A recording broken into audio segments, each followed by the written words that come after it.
hip in the front seat, get my meals, I'm gunning for the money, money in the bank. Coming with a dank, scrolling in the tank, rolling with the gang. You sitting out on the sideline tripping, I go to the hole with the rock like Pippin. Yeah. I'm okay. What up, though, everybody, and welcome back to the Woodward Heavyweights live on woodwardsports.com. Make sure you like and share the stream. If you're listening on an audio platform, leave that 5-star review. I am Spencer Axter. He is Speak Easy. We got Chris Platty in the TD booth, JB Smooth on the ones and twos, and Matt Broder in the Maz chair. We got a lot to get to. Obviously, Matt just came back from Lions rookie minicamp, so we're going to pick his thoughts about what's going on there, who's looking good, what's going on. But first things first, Eazy, man. I see you got a off-season workout plan. Yeah, I decided to hit the treadmill over the weekend, and we're back. We're feeling a little different today, but here we are. Hey, you're looking good. Appreciate it. You are a white man. You told us that for a long time. Just time for a change. Yeah, that's all fair. it came to. That's fair. Had a great roommate moving over a couple weeks named Lucas. Okay. And he kind of been talking to me, so we've been getting in shape. And yeah, so here we are, a little bit thinner. Yeah. Still looking good. Kind of like the second act of Michael Jackson. You could say that. Yeah. Skin has been bleached. Yeah. Skin has been bleached. Well, there it is. No, but in all seriousness, Eazy stuck raising his seed, so we have Lucas filling in on the desk for him today. And we're going to talk about, obviously, we got a lot to talk about with the Lions. We're going to talk Pistons because the NBA draft lottery is tomorrow. But first, Ja Morant, bro. Wildin'. Ja Morant. Wildin'. If you didn't notice, or you didn't see, or you live under a rock, Ja Morant's flashing that tool again on Instagram Live. What's going on? The video of him in the car with the gun is crazy enough, but I saw this like 60-second video beforehand of what was going on, and this man's like in the definition of the suburbs. Like the houses are 3 stories high, and he's on top. I don't know if it was an Escalade or what it was, but just blasting young boy on top of it, man. And he's like on top of his car, and it's just like, what I'm in no position to tell Ja Morant what to do. Mm-hmm. Okay, he's an NBA point guard. Probably making more money than I ever will, even after these fines. You ain't got the answers, man. But the situational awareness on this guy is just bottom of the barrel. I mean, you got to know. Yeah. Like, just look around.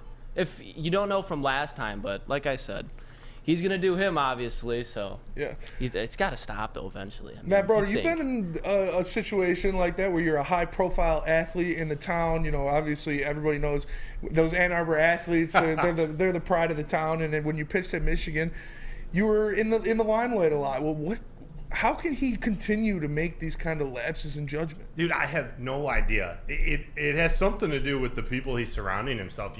There has to be one person who has his back and is like, dude, like, don't bring that with you. We talk about this every time there's, a gun-related incident, whether it's been fired or not. It's like, man, what are you doing? Lucas brought it up perfectly, like situational awareness. Yeah. Like, you're legally allowed to have it, no big deal.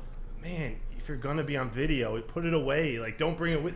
There's only bad things that can happen. I don't get it, man. Yeah, I don't either. I don't know. The guy's pissing away millions of dollars. Like, millions. He lost out on 45 M's because he didn't make an All-NBA team. So, I mean, I understand when you're making $170 million, like, that's not the end of the world, but it's still nice. It's still very nice. JB, if you're in Ja Morant's camp, like, what do you do? How do you fix this situation? How do you talk him? You talk to the guy. I'm sure they've already talked to him. We saw in the video, like, the guy was recording, Ja up the tool, and his boy's like, oh shit, like, he jumped out of the camera, but it's still there.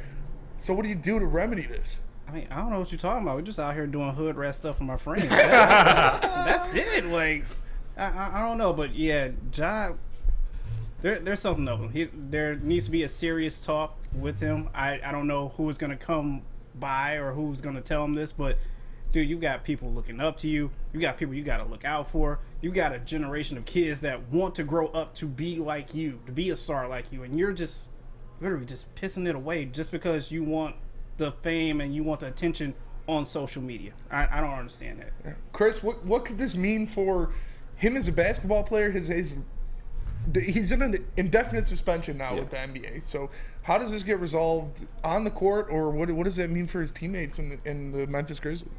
It's going to be a minimum 50-game suspension. Ooh. Like, minimum, because he did not do what Gilbert Arenas did, but that's really the only precedent you have. Gilbert Arenas brought one into the locker room. However, Ja's a repeat offender.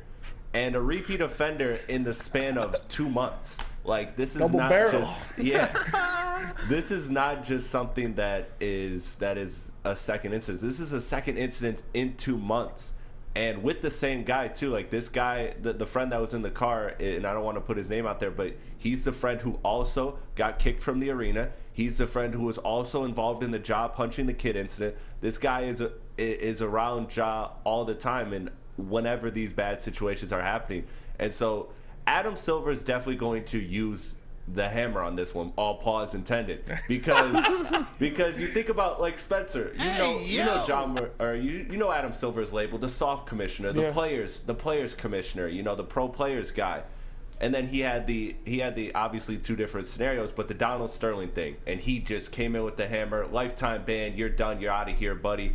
This is his chance to, because he went soft. He went soft on Ja the first time. He did. This is his chance to really, like, use Ja as an example and set the tone with this, and the owners and players will be behind it. This is his time for him to deliver a strict punishment, and I believe he will. So minimum 50 games, in-season question, and he's probably going to lose his Nike after this shoe.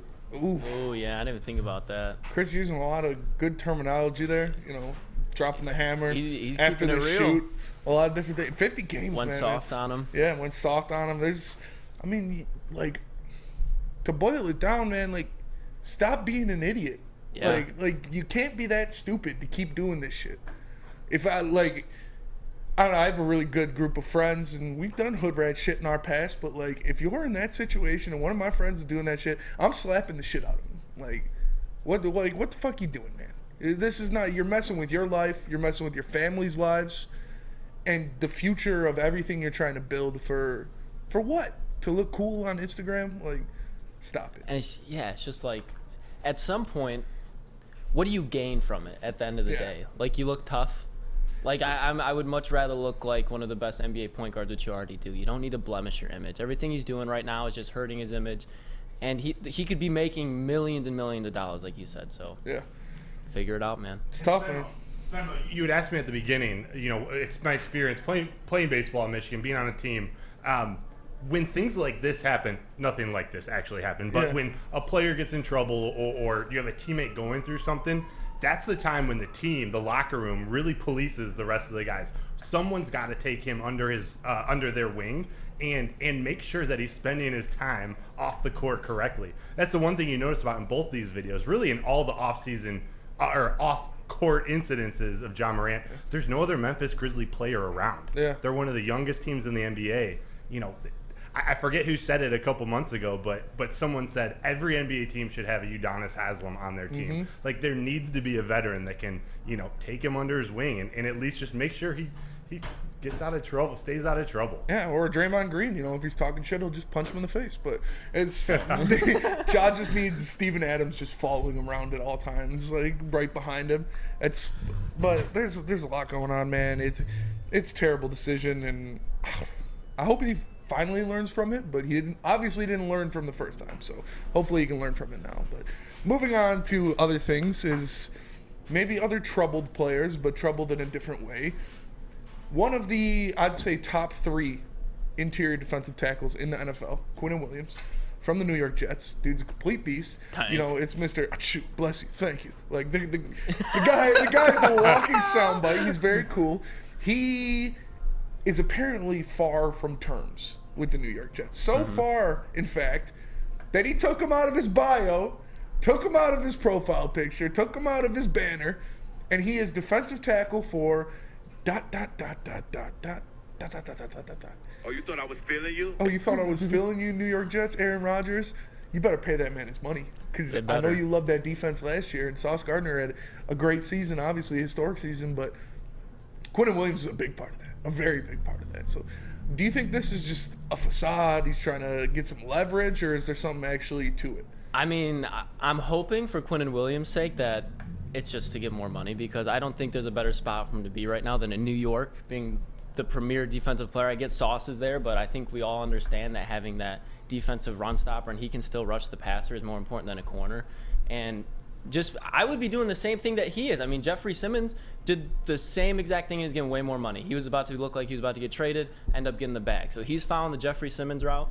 I would be doing it too. If he doesn't sign there, it would blow my mind, just because you have a defensive head coach in Robert Saleh. You have Aaron Rodgers, who's only there for 2 years. So now what after that? And if you lose him, I feel like they're taking one step forward by signing Aaron Rodgers, and you're taking 2 steps back by losing Quinnen Williams, if that were to happen. Yeah, I don't believe it. This guy is legit. He is a run stopper as well as a pass rusher. He is a hot commodity. He's going to get paid a lot of money. He just saw what Hargrave got. He just saw what, like you said, Simmons got. Like, the dude's going to want to be the highest paid defensive lineman in the NFL, and rightfully so. Like, he's earned it. He 100% has. Yeah, and this is, a lot of people are saying, like, go bring him to the Lions, Like, I'd fucking love for that to happen. Don't get me wrong, but I can't see New York letting him go. No. Especially, they've had so many moving pieces this offseason. I don't think they're in the mood at all to 100% move off of one of their superstars that they're building around. Yeah.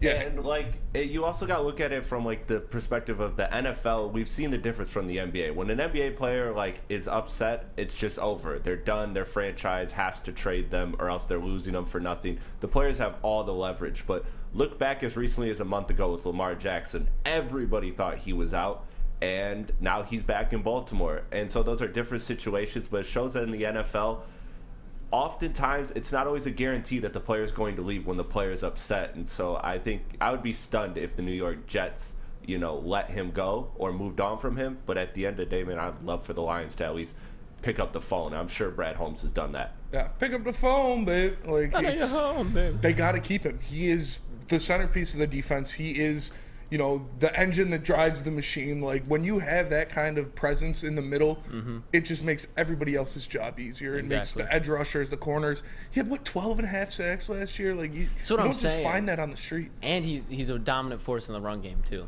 So you talk about the Jalen Carters. Yeah, he doesn't have Jalen Carter size, but what you think Jalen Carter can be is the production that he's already given us. Yeah. So, I like you said, I'd definitely be picking up the phone, but I'm picking up the phone and making a call, but they're not. They're not answering. They're not going to answer. They're not going to get rid of that guy. And like I said, we've got a lot more to talk about today. We got Broder here, so we're going to break down what's going on in the Lions rookie minicamp. We're going to talk about the Pistons. They're in talks with Monty Williams, possibly. Shams made a comment about that. Obviously, the NBA draft lottery is tomorrow, so we'll see if they can land Victor Wembanyama, and if not, what is the road after that? But first things first, let me tell you guys about Planet Fitness, because the high school summer pass is back at Planet Fitness. Planet Fitness is thrilled to allow high schoolers ages 14 and 19 in the United States and Canada to work out for free all summer long from May 15th through August 31st. Plus, they're giving away $200,000 for high schools and students. Teens ages 14 and 19 who register for the high school summer pass can compete in a TikTok video contest to get their share of the money. Planet Fitness will award 5 $10,000 scholarships to 5 teens nationwide who will be selected via their TikTok video submission. All you have to do to enter the contest is tag Planet Fitness and use hashtags contest and hashtags HSSP23US and describe their high school summer pass experience. So make sure you check out Planet Fitness, where your fitness is essential. Love Woodward Sports? Love wearing clothes? Then you should be wearing Woodward Sports clothes. Check out our full line of merch at woodwardsports.com. Just click on shop. We have all your favorite designs, like Dan Campbell kneecaps, Woodward golf, and of course, our own logoed out merchandise. Men, women, infants, kids, all love Woodward Sports. Impress your friends. Impress your boss. Impress your dog. Buy Woodward Sports merch today.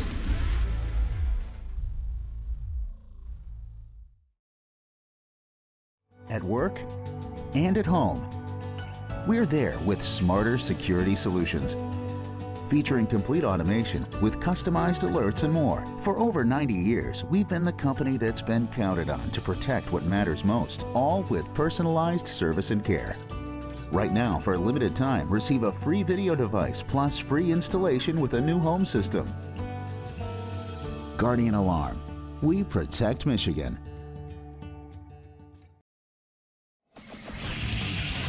Get a shot up. This is for the win. All of Detroit's sports teams live on Woodward. All of Detroit's sports coverage lives on Woodward Sports. Driving the best in Detroit sports coverage. What up, though, everybody, and welcome back to the Woodward Heavyweight live on woodwardsports.com. Make sure you like and share the stream.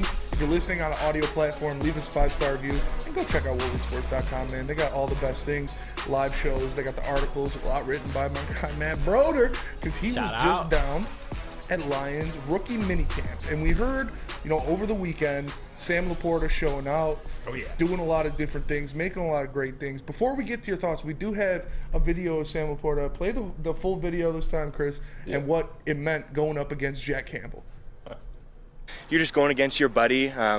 You're competing, and that's what we all love. We love football, and it's so fun to do it against Jack.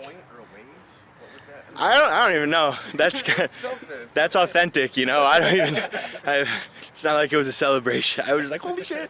I was like, I got you. And also, we actually have some exclusive video of Sam Laporta. This is kind of like, it's some heavy stuff, but it's really shows you his background and his heritage. It's a me, Mario. So there's that as well. But so Sam Laporta was the big talk over the weekend, and you just came back fresh out of Allen Park. What happened today? Who was stealing the show? What was the team looking like? How are the rookies feeling? Yeah, so the reports are correct. I mean, Sam Laporta was one of those that stood out really all day when I was there Saturday. And what he was talking about, they did an Oklahoma-type one-on-one drill where Laporta and Campbell ended up matching up against each other. It was really cool. Laporta ended up, juking out Jack Campbell, who had been pretty dominant on the day, and gave him a little chuckle. He gave him a little competitive, jab. It was cool, but Campbell and Laporta were really the ones that stood out to me. And take everything with a grain of salt. This is rookie minicamp. They're not in full pads, so everyone's going, 85%. But there are rookies. They're all still trying to make the team. So you got some guys really pushing themselves in drills, some guys not. It's hard to really pick that apart. But Laporta and Campbell were definitely two that just looked different than the others. Yeah, and that's we obviously want to hear Jahmyr Gibbs in that conversation, but we're gonna get to that later. But I love hearing this about Sam Laporta. I love hearing that he's out there, he's making moves, he's making things happen, because that's what you brought him in here. You brought him in here to be the next George Kittle, the next guy that is gonna be at the tight end position, a playmaker, get the ball in his hands, and when he has the ball in his hands, be dangerous in open field, make people miss, which he did at Iowa. Unfortunately, he was at Iowa, and we know they didn't have the best offense or the best quarterback situation. But if you bring in a guy like that, you expect him to start week one. Like, this guy is already the best tight end on your roster. He's a smart dude, so we hope he's going to have, the playbook down and everything ready to go, because Ben Johnson runs a pretty complex offense. But I'm excited to see what he gets out there. What do you think, Lucas, that he brings to this offense and what he can do in his first year? I mean, I think when you talk about Sam Laporta, he's the classic 2023 tight end. And I was kind of timid on it at first because I was bought into the hype about Michael Mayer. But when you truly break it down and you break down the prospect that Sam Laporta is and the prospect that Michael Mayer is, because that's who everybody's like, oh, we should have took Michael Mayer over Sam Laporta. And I truly could not be more past the Michael Mayer train right now, just because what does he do that brings this Lions offense to the next level? And really nothing. He does that Brock Wright possession catch, but after he gets the ball in his hand, he's nothing special. And what the Lions need is playmakers around Jared Goff, people who can extend Jared Goff's passing ability, because he can throw a 5-yard out and out to 15-yard run and catch. And that's exactly what Sam Laporta does.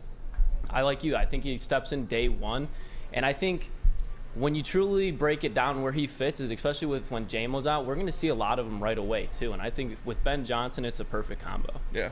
And another guy Lions fans should expect to step in day one and be the best player of their position group, Lions fans, is Jack Campbell, Sam Laporta's teammate, the linebacker the Lions drafted in the first round.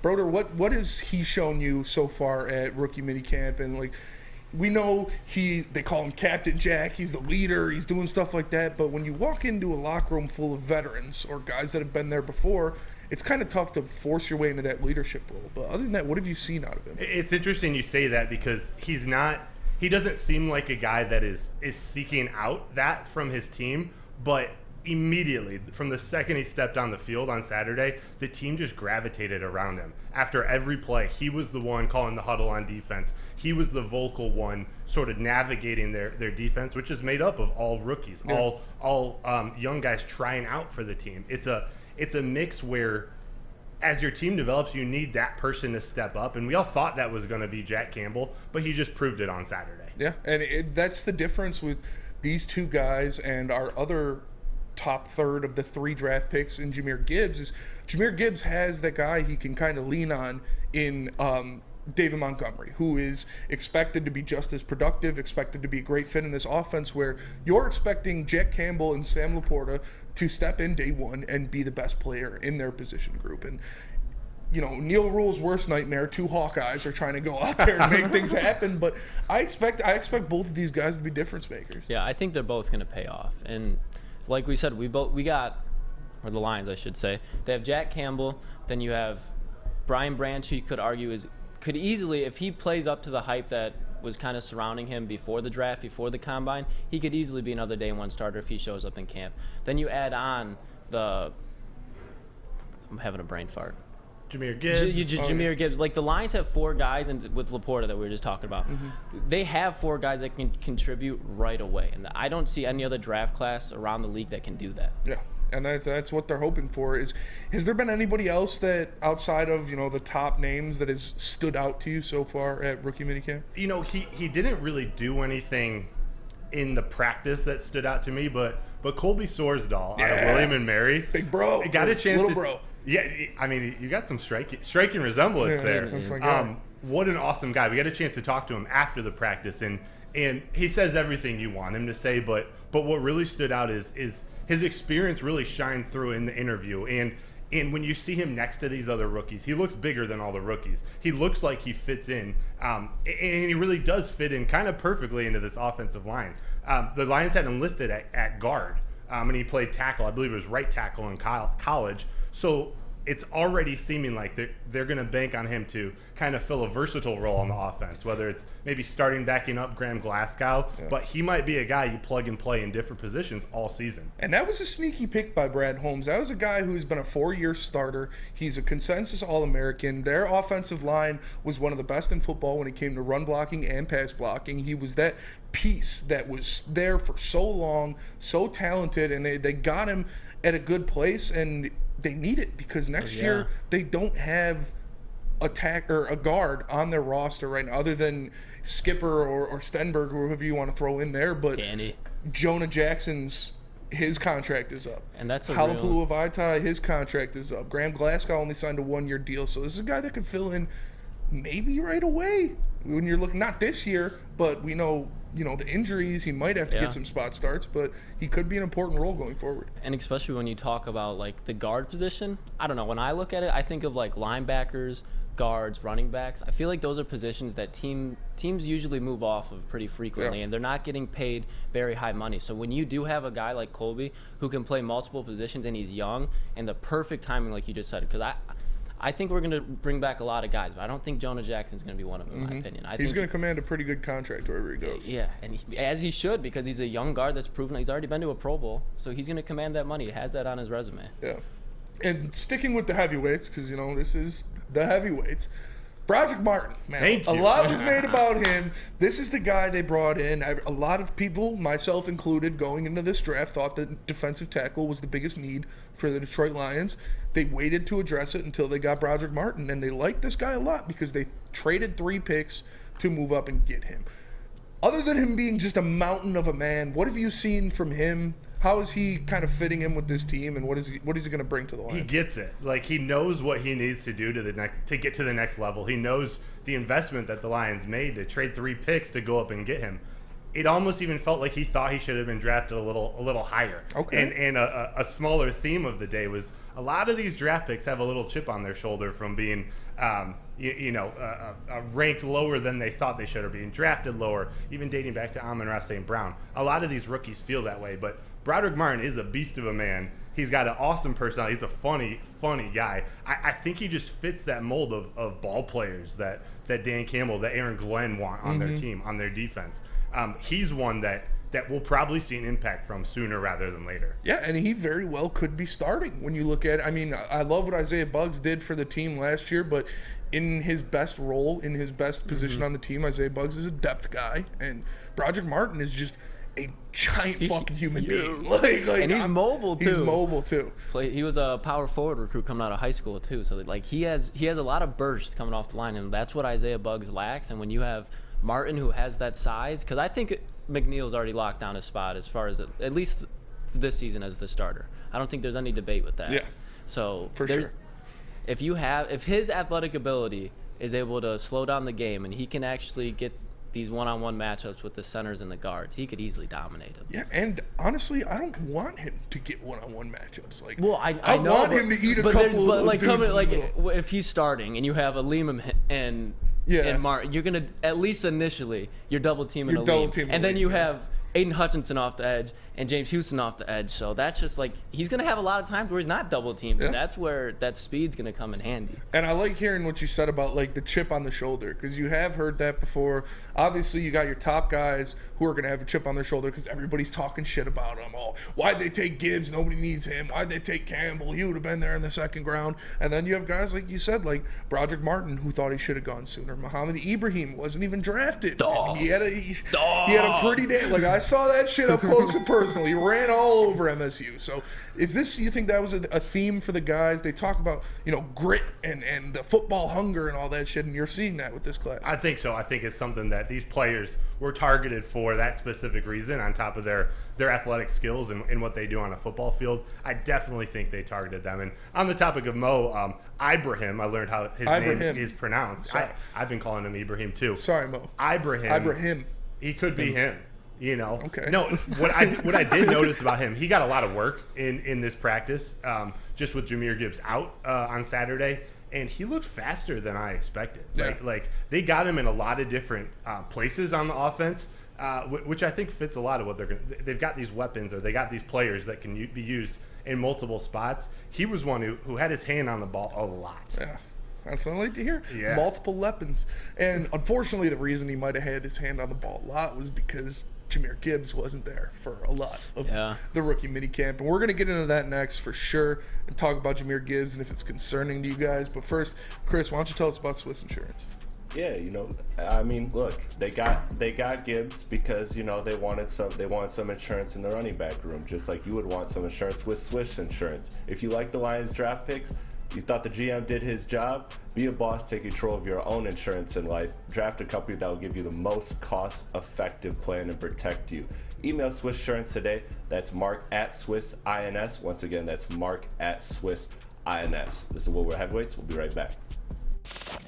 We don't like to brag that we are the toughest sports network in Detroit, but we do have a guy named Darren McCarty on our side. Lemieux and McCarty, who've had a good knockdown drag up. There they go, right on the whistle. They were talking to one another. Woodward Sports.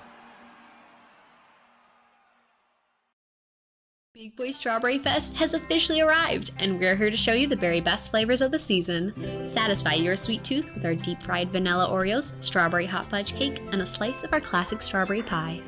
But that's not all. Cool off on a refreshing summer splash salad, or savor the flavors of our chicken Caesar wrap and strawberry bacon chicken wrap. And for breakfast lovers, don't miss out on our strawberry hotcakes or our mouth-watering red velvet waffle. Strawberry Fest is something for everyone. Celebrate the sweet season with us at Big Boy. You have an opinion? Make sure it's seen and heard. Corner, jumper, tweet us, hop on the YouTube chat, slide in the DMS at Woodward Sports on all social media. What up, though, everybody, and welcome back to the Woodward Heavyweights live on WoodwardSports.com. Make sure you like and share the stream. If you're listening on an audio platform, give us that 5-star review. I am Spencer Raxter. He is Lucas Klotz. We've got Chris Platty in the TD booth, JB Smooth on the ones and twos, and my guy, Matt Broder, the Southpaw, in the Maz chair. So we just went into a little bit about Lions rookie camp because you've been down there the past couple days and what's been going on, who you like. But unfortunately, someone that you should like, that you haven't seen much of, is Jahmyr Gibbs, because he has been sitting out with an ankle injury. I heard he did get some work, and he looked good, but then went down with the ankle injury. Do you have any updates about what he's dealing with or how long we could expect him on the sidelines? Yeah, I wouldn't expect it to be too long where we're not seeing him out on the practice field. Assistant General Manager Ray Agnew spoke to the media before practice and said he had just tweaked his ankle the day before in practice. It was just something minor. They're not taking any chances with him early. This is very early in the season. And I think, to me, this just means that they really do have big plans for him this season, and there's just no reason to put him out there through it. It felt like he wanted to play. He was itching to get out there. He wanted to get the ball and show what he can do, but he had to hold back. Yeah, you love to hear that, man. Yeah. You love to hear that guy that kind of has that drive. We heard this similar things about J-Mo last year, about how he was always holding the ball, always around, ready to go, but it doesn't concern me at all. It doesn't concern me because things happen. People roll ankles. I'm sure he'll be fine. Does this give you any, as Sam Flannel would say, cause for pause? Absolutely not. Because you see Lions fans fucking go worst case scenario every time. The DeAndre Swift 2.0. Yeah, the people that are saying that are just still mad that we took a running back at 12. Because when they draw the comparison to DeAndre Swift, if you're going to do that, then look how these guys are about to be used. DeAndre Swift and Jahmyr Gibbs, yes, they're similar in what they do, but I think they have completely different plans on how they're going to use them. And when you combine that with, I think what people forget about the most is DeAndre Swift, what was so highly regarded about him is coming out of college, he took the least amount of hits out of all the running backs in that draft class. And that sounds nice, but when you go from taking the least amount of hits, now you're getting smacked every play by NFL linebacker or NFL safety, and your body's just physically not used to that. I'm sorry, it's probably honestly worse off. Now you can have the Darren McFadden where it's like you get your wheels ran off in college and it hurts, but Jahmyr Gibbs, he's been playing in the SEC for the last year, before that in the ACC, where he's already taken those hits and it hasn't been too much. So if we're going to be saying he's the next DeAndre Swift, just look in the mirror and realize you're still mad at taking running back at 12. Yeah, I need Lions fans that are saying stuff like that to pump the brakes a little bit. Like it's a little ankle injury. Everybody said it's nothing serious. They're just being cautious because, like Broder said, they obviously have a lot in plan for this kid. He's going to be a big factor, especially in the first 6 weeks of the season while Jameson Williams is sidelined because he plays a couple bets. Everything's going to be fine. Everything is going to be fine, JB. Thank you very much. But other than that, how has the buzz been around Jahmyr Gibbs, at camp and what he can bring to this offense? It's been exciting. It's some of the other players in their interviews were asked, hey, what are your thoughts on Jahmyr Gibbs, or what have you seen from him already? And without a lot of experience with them yet, they've all said, we can tell he's electric. They say with that little look in their eye, it's like, all right, we know what kind of weapon he has. He's going to be fine, and he's going to be a weapon for us. It was a revolving thing, or not a revolving, a recurring theme coming out of some of their mouths. They know, especially paired with David Montgomery, which was something Gibbs spoke on. He was like, he hasn't had much interaction with them yet, but he's been watching film. He's reached out to him a couple times. He's getting little tidbits, and I think that's the perfect type of veteran for Gibbs to play with and to learn from. Yeah, and I like that, man. I've talked about it before, like the backfield pairing that Dan Campbell was familiar with when he was in New Orleans with a Mark Ingram and Alvin Kamara. It's that same kind of, lightning and thunder, shake and bake kind of different thing. So I'm excited to see what he can bring. What do you think he can bring to this offense when he's finally out there on the field? Jahmyr Gibbs, in my opinion, opinion, cut up his clips all day. In my opinion, and I will die on this hill, I think Jahmyr Gibbs is the next Jamal Charles. I think when you go back probably 5-10 years ago, and you remember that game Jamal Charles had against the Oakland Raiders where he had 4 receiving touchdowns and 1 rushing touchdown? Oh, yeah. If you just go and look how they utilized him, that's exactly what I think the Lions have in plan for Jahmyr Gibbs. I think we're going to see 30% of the snaps that over the season, we're going to see Jahmyr Gibbs and David Montgomery on the field together. Because when we have Jameson Williams out, and we don't have that many game-breaking speed guys, obviously, without Marvin's a great vertical guy, but he's not pressing anybody deep. You need the guy that can do that, even if it's in the short field. I think we're going to see a lot of Jahmyr Gibbs lined up in the slot, and that's going to help David Montgomery because the linebacker's going to have to widen out because you got a running back out there. Now you got David Montgomery with a safety. I'll take that every time. Yeah. So it's just he's gonna open up the offense, plain and simple. And Spenmo Lucas, one of the things you don't hear people talk about too often is his ability to run in between the tackles. Yeah. Now it might not be something a position they put him in too often just to save him to he doesn't need to treat him as an asset. But if you watch his film in Alabama, his patience through the line of scrimmage, I think, is an elite trait of his. He knows he's not bigger. He's got these bursts of speeds where his vision and his patience are epic even. That's what I was going to say. The thing that Jahmyr Gibbs, in my opinion, blows DeAndre Swift out of the water with is not only his vision, but his one-step plant and just fucking go. DeAndre Swift, we saw so many times where he would have an open lane, he'd go through it, and then he'd try to make another move, and he'd run himself into trouble. Jahmyr Gibbs, he sees a hole, he might wait for it to open up a little bit more, but then he just fucking explodes. Go watch his Georgia Tech film. Exploding that hole. And he can make guys miss. I know he's 5'11" or 5'9", and 200 pounds, but this man, he breaks them way more tackles than DeAndre Swift ever could, and he's way more explosive. Yeah, he's explosive. He's an upgrade, plain and simple. I agree with it. I think this guy's going to be special, and they're going to utilize him very well. I'm extremely excited to see when you hear him getting comparisons from Kirk Herbstreit and other people of Alvin Kamara, Christian McCaffrey, Deebo Samuel. Like, these guys are fucking game breakers. These guys are people that when a defensive coordinator sees the Detroit Lions on their sheet, they're going to have to take account for Jahmyr Gibbs and be like, oh shit, they can use him here. When he's split out wide, this is how we cover him. When he's behind the line of scrimmage, this is how we cover him. So I'm excited to see the multiple different things he can do. But speaking of multiple different things that somebody can do, you recently wrote an article about one of the most unique weapons. Oh yeah, I'm excited for this rookie class that the Lions already inked to a deal. So can you further explain this Swiss Army knife that the Lions brought in? Keaton Thompson. Okay. He was undrafted free agent signing out of. He played at Mississippi State and then went to Virginia. When he was at Mississippi State, he played quarterback. In fact, we were talking earlier. You know what he did? Lucas let it fly. This man beat Lamar Jackson in a fucking bowl game at the quarterback position. Ooh. And now he's now lined up at tight end or wide receiver. And if you want to talk about Broder, take it from here, but you said it perfectly. If the Lions are going to get a Taysom Hill, just that guy you can just, at the goal line, he's a Swiss Army knife, this motherfucker is him. It's true. He is him. At the moment, he's the exciting play. He's kind of the sexy player right now. He still has to make this team, and that's still 100%. to be determined. But his skill, the attributes that he has are really exciting when you think of pairing him in an offense that Ben Johnson runs with all these different weapons, thinking of things that the Saints, who Dan Campbell and staff have a lot of experience with, thinking of the things that they could do with him as a passer, as a runner out of the backfield, even as a receiver. He is 6'5", 218 pounds. 35-inch vert. He's immediately our biggest player. So he was projected to go at certain points in the third, fourth round, like a relatively high pick.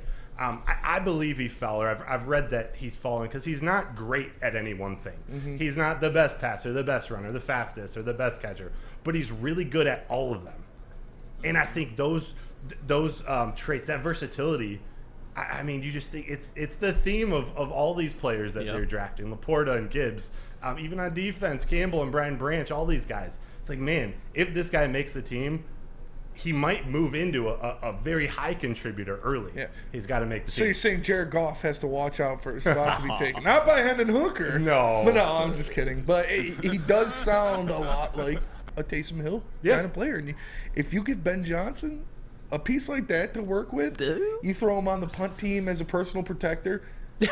Just let him catch that snap one time and fucking take off. Like we just let CJ Moore go. Yeah. We don't have a special teams guy that can run those sweeps off the side anymore. There's a lot of different things you'll be able to do with him. I'm pretty excited. I hope he makes the team, man. And you know what's overlooked a lot in the NFL?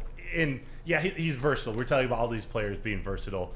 They have to be on the field, obviously, to make a difference to us statistically. But when you talk about other teams having to prepare for these players, just having them on the roster, the amount of time that takes up from them and the players on their team, I think that's where the value of these players jumps exponentially. Yeah, and Steve Wilds in the Woodward Sports chat says, is Taysom Hill that much of an asset, really? It's like, as an undrafted free agent, if you get a guy in there that'll give you 3 explosive plays a game of just like, who the fuck is that? He just threw the ball, now he's catching the ball. Like, what the fuck is going on? Yeah, that keeps the defense on their toes. It's like something that they have to account for. And it's like when Michigan threw off Iowa in 2 years ago in the national champion or the Big Ten championship game, because when they played Ohio State, they just did so much it was the game before the Ohio State game. They just kept throwing the ball to Donovan Edwards. Donovan Edwards had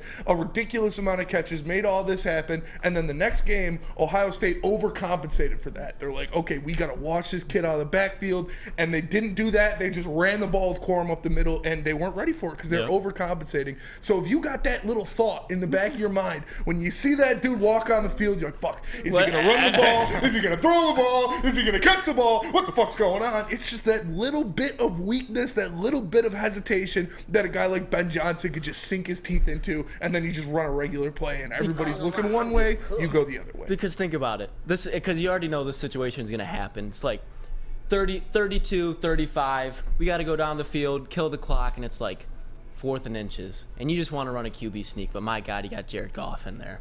Throw in a 6'5" monster that can just Jalen Hurts it. Yeah. It's just because as long as you don't pay him Taysom Hill money, because they wanted to make him the next quarterback there, so he's getting a ridiculous bag. Like you said, an undrafted guy. Why not? And why not? And what the NFL didn't outlaw, those fucking rugby scrums. Those rugby scrums that the Eagles did so well, where you just push someone forward. If you get a 6'5", 200, and if he makes the team by game day, 225 plus guy back there, and you have Frank Ragnow, Jonah Jackson, and Big V in front of that guy, and then DeMont pushing him from behind, like that's a guaranteed first down on every 4th and short. And we got a coach who likes to go for it on 4th and short. Yes, we do. I'm excited to see it. It's a little juice for the day that we weren't expecting. Little popping it up. Guy still has to make the roster. Guy still has to get in the roster at camp, but man, it's very possible. And Nick says they are not putting him in a game at QB ever. Shut up, Nick.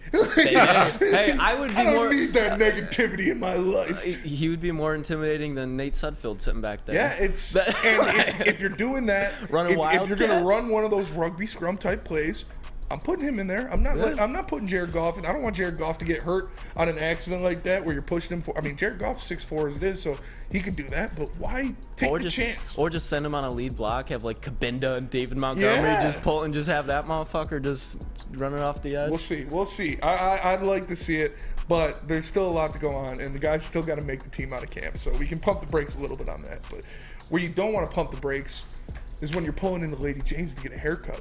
Because you can walk into any Lady Jane's for an award-winning haircut experience and automatically enter for your chance to win not one, but 2 vehicles of your choice, courtesy of Les Stanford Buick GMC of Ferndale. That's right, 2 cars, one for you, one for your wife, your girlfriend, or best bud. Lady Jane's is open 7 days a week. Walk in anytime. It's wicked awesome. Love Woodward Sports? Love wearing clothes? Then you should be wearing Woodward Sports clothes. Check out our full line of merch at woodwardsports.com. Just click on shop. We have all your favorite designs, like Dan Campbell kneecaps, Woodward golf, and of course, our own logoed out merchandise. Men, women, infants, kids, all love Woodward Sports. Impress your friends. Impress your boss. Impress your dog. Buy Woodward Sports merch today.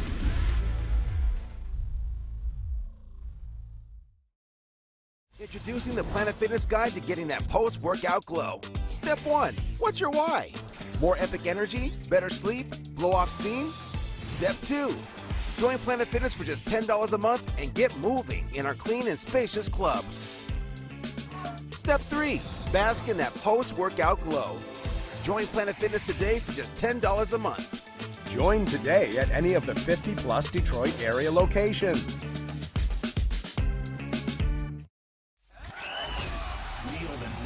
For Detroit, by Detroiters. Welcome to the Woodward Sports Network. What up, though, everybody, and welcome back to the Woodward Heavyweights live on woodwardsports.com. Make sure you like and share the stream. If you're listening on an audio platform, leave that 5-star review. I am Spencer Axter. He is Lucas Klotz. We got Chris Platty in the TD booth, JB Smooth on the ones and twos, and Matt Broder in the Maz chair. So we just got done talking a little about Lions rookie camp, what's going on, what's cooking over there. You're in the room, you hear what they're saying, you hear the things, you hear what we're saying about, I expect a division title and a playoff win this year.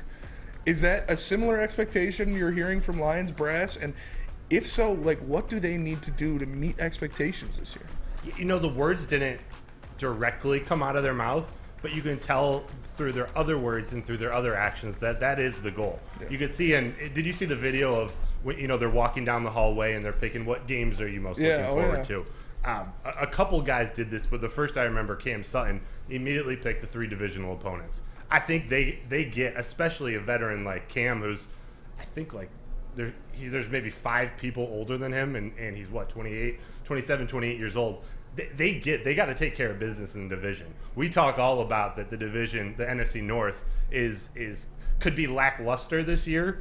I don't think they're thinking like that. They're thinking like they're the ones coming up. They're hunting still and need to prove themselves in the division first. But that doesn't take away from the excitement they have going into this Chiefs game to open the season, going into those first 4 games that are a big kind of brutal start to the schedule, or could be brutal, depending on how the Falcons do, depending on how the Falcons are and the Panthers. I think they know they need to be ready to go at the beginning of the season. They can't get into a hole like they did last year. Yeah, that's very fair. Lucas, what do you think? What would the Lions need to do to meet your expectations? I think Jeff said it perfectly earlier on the morning show. They got to parlay it. I think, yes, they 100% have to win a playoff game, and yes, they 100% have to win the division. And the division, I think, is 100%, because the division hasn't been weaker than it is right now. And the Lions are now stronger than they ever have been. So I think that just, in itself, I don't care about the history, how they haven't won a division. That in itself tells you should win the division. I think they're the team that's improved the most from the offseason. And then I go back to the playoffs last year and I watched the Giants with Daniel Jones win a playoff game. And that just sticks in my head. It's just like, we beat the Giants last year. There's no way that the Lions can't win a playoff game. There's no reason they can't, no reason they shouldn't, especially if they win the division, they're going to have a home game against a weaker opponent. So that's what they have to do. I think bare minimum, win the division, win the North, and then bare minimum, at least 1 playoff game. Wow. Bare minimum, things that the Lions have not done in 40 years. JB, you have loftier expectations for the Lions than anyone else in this room. You have them winning the NFC and going to the Super Bowl. You put money on it. You're degenerate. You put money on it. The king of the north. The king of the north. Are those your realistic expectations for the Lions? Do they have to do that to meet your expectations? They have a solid idea, at least for me, to meet these expectations. The North, obviously, that's without a doubt. If you see the competition that's in the North right now, you're not really thinking too much of the rest of these teams. As far as the NFC, it's like we have a chance, a very solid chance. And as you said, I put money on it. I put my own hard-earned money on it. I'm hoping that it pays off. I am seriously hoping that it pays off. But the expectations, they can't come out the gate flat. And I know they're facing Kansas City that first game out, which I think all collectively we think is going to be a loss. No. No. Well, Lucas is right there. He thinks we're going to win this game. Dub City. Jameis Winston eating W's. Hey, you never know what can happen. It's any given Sunday. I'm hoping that it is a win, but it's Thursday. I forgot about that. It is a Thursday night game, yes. But I'm hoping that they just don't come out the gate flat. Like, I know they're going to sit there and compete, but I don't want them to hang their hats on this game and get too low with the next game at Seattle and Atlanta, just to think that, hey, those were our expectations. We can't hang with these guys when you really can. If you don't mind me asking, what's up? How much money would you win if the Lions made the Super Bowl? If the Lions made the Super Bowl, from what I put on it right now, it would be like $20K. Oh Let's my go. God, What? JB! Let's go. Lock in. Oh, man. Lock in. 20K. Oh, 20 my. stacks on the line. Yeah, don't tell my girl.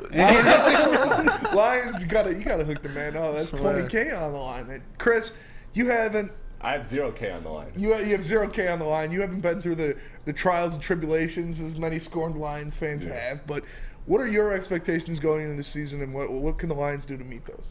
My expectations are definitely to make the playoffs and win the division. I'm not even going to put the win a playoff game. Now, do I think they should, and they should definitely be favored? Yes, but I won't even go as far as to say winning that game, because it does depend on who you're playing. It does depend on the health of the team at that point. And that is, like you said, a position the Lions haven't been in 40 years. So there is just a little bit of expectation that next year could be the year, and this is another one more year of building block before you really start to get to the level where everybody wants the Lions to be. Boo! Boo this man! Boo! Fuck you, I'm Chris. not with it. Lions are winning the division, and they're winning a playoff game this year. They should win.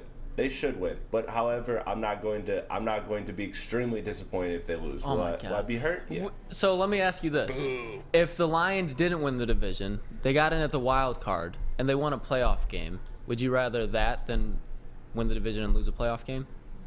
Yeah, because I'd rather see them win a playoff game, but I don't see that as a more realistic scenario. Definitely not. Like, again, they should be favored in their playoff game, and I will probably pick them to win. But if they don't win, it'd be disappointing, but it's not the end of the world to me. Boo! Boo! My expectations are the Lions to win the division and win a playoff game. Yeah. Like Lucas said, this is the weakest the NFC North has been in a long time, and it's the strongest possibly that the Lions have been in a long time. They went 5-1 against this division last year while starting the season 1-6. They can go 6-0 this year against the division. They can go out there and they can win 11 games. We have a roadmap to where it's possible. And if they do win this division, that means they get a home playoff game against a weaker opponent. Now, a weaker opponent, it might be whoever is second in the NFC East, which is still going to be a good team, whether it be Dallas or New York or whoever that is. But still, that is a game you should win at home against an opponent that didn't live up to the expectations you did. You thought Ford Field was rocking last year when they started ripping off a couple wins. Imagine the fucking atmosphere of Ford Field in a home playoff game. When Kirby Joseph's picking off Dak Prescott. When they're wearing crispy-ass unis. Nothing would soothe my soul better than watching Dak Prescott Dakota Rain Prescott. Yeah. And just watching him just embarrass himself in Ford Field on national television against the Detroit Lions, who've been screwed against the Cowboys multiple times, especially that one with Brandon Pettigrew. And that would be the legend in the Woodward Sports Chat. Watch us start 0-5. Watch yourself start 0-5. We don't need that negative tip. We have the Falcons week 3. Yeah, it's positive vibes. Desmond Ridder. Yeah, and I'm sick of hearing that shit too. Like, watch out for the Falcons. That could be a tough game for the Lions. Get the fuck out of here. They're fucking curb stomping the Falcons. Fucking insert that shit into the Falcons. Like, get out of here. Like, I get that they got Bijan Robinson. I truly understand. He's a great running back and will be, but you can't name outside of Jeff Okudah, Jesse Bates. You can't tell me 3 people on the Falcons defense. Yeah. AJ Terrell. Grady Jarrett. But he's past his prime. Yeah.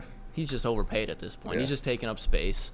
That's a game you need. Frank Ragnow's going to abuse him. You need them to play like they did against Jacksonville last year. Yeah. Atlanta thinks they're hoping to be the next Lions, the next Jaguars. We got the Panthers the next week. I'd be more worried about them. I'm not saying we shouldn't be worried about the Falcons, but I put margin of victory 2 touchdowns on the Panthers. That game is going to be personal.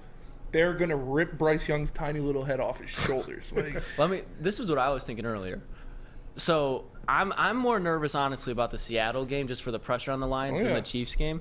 Would you rather the Lions beat the Chiefs than lose to Seattle, or lose to the Chiefs and then beat Seattle at home? Beat the Chiefs and lose to Seattle all day.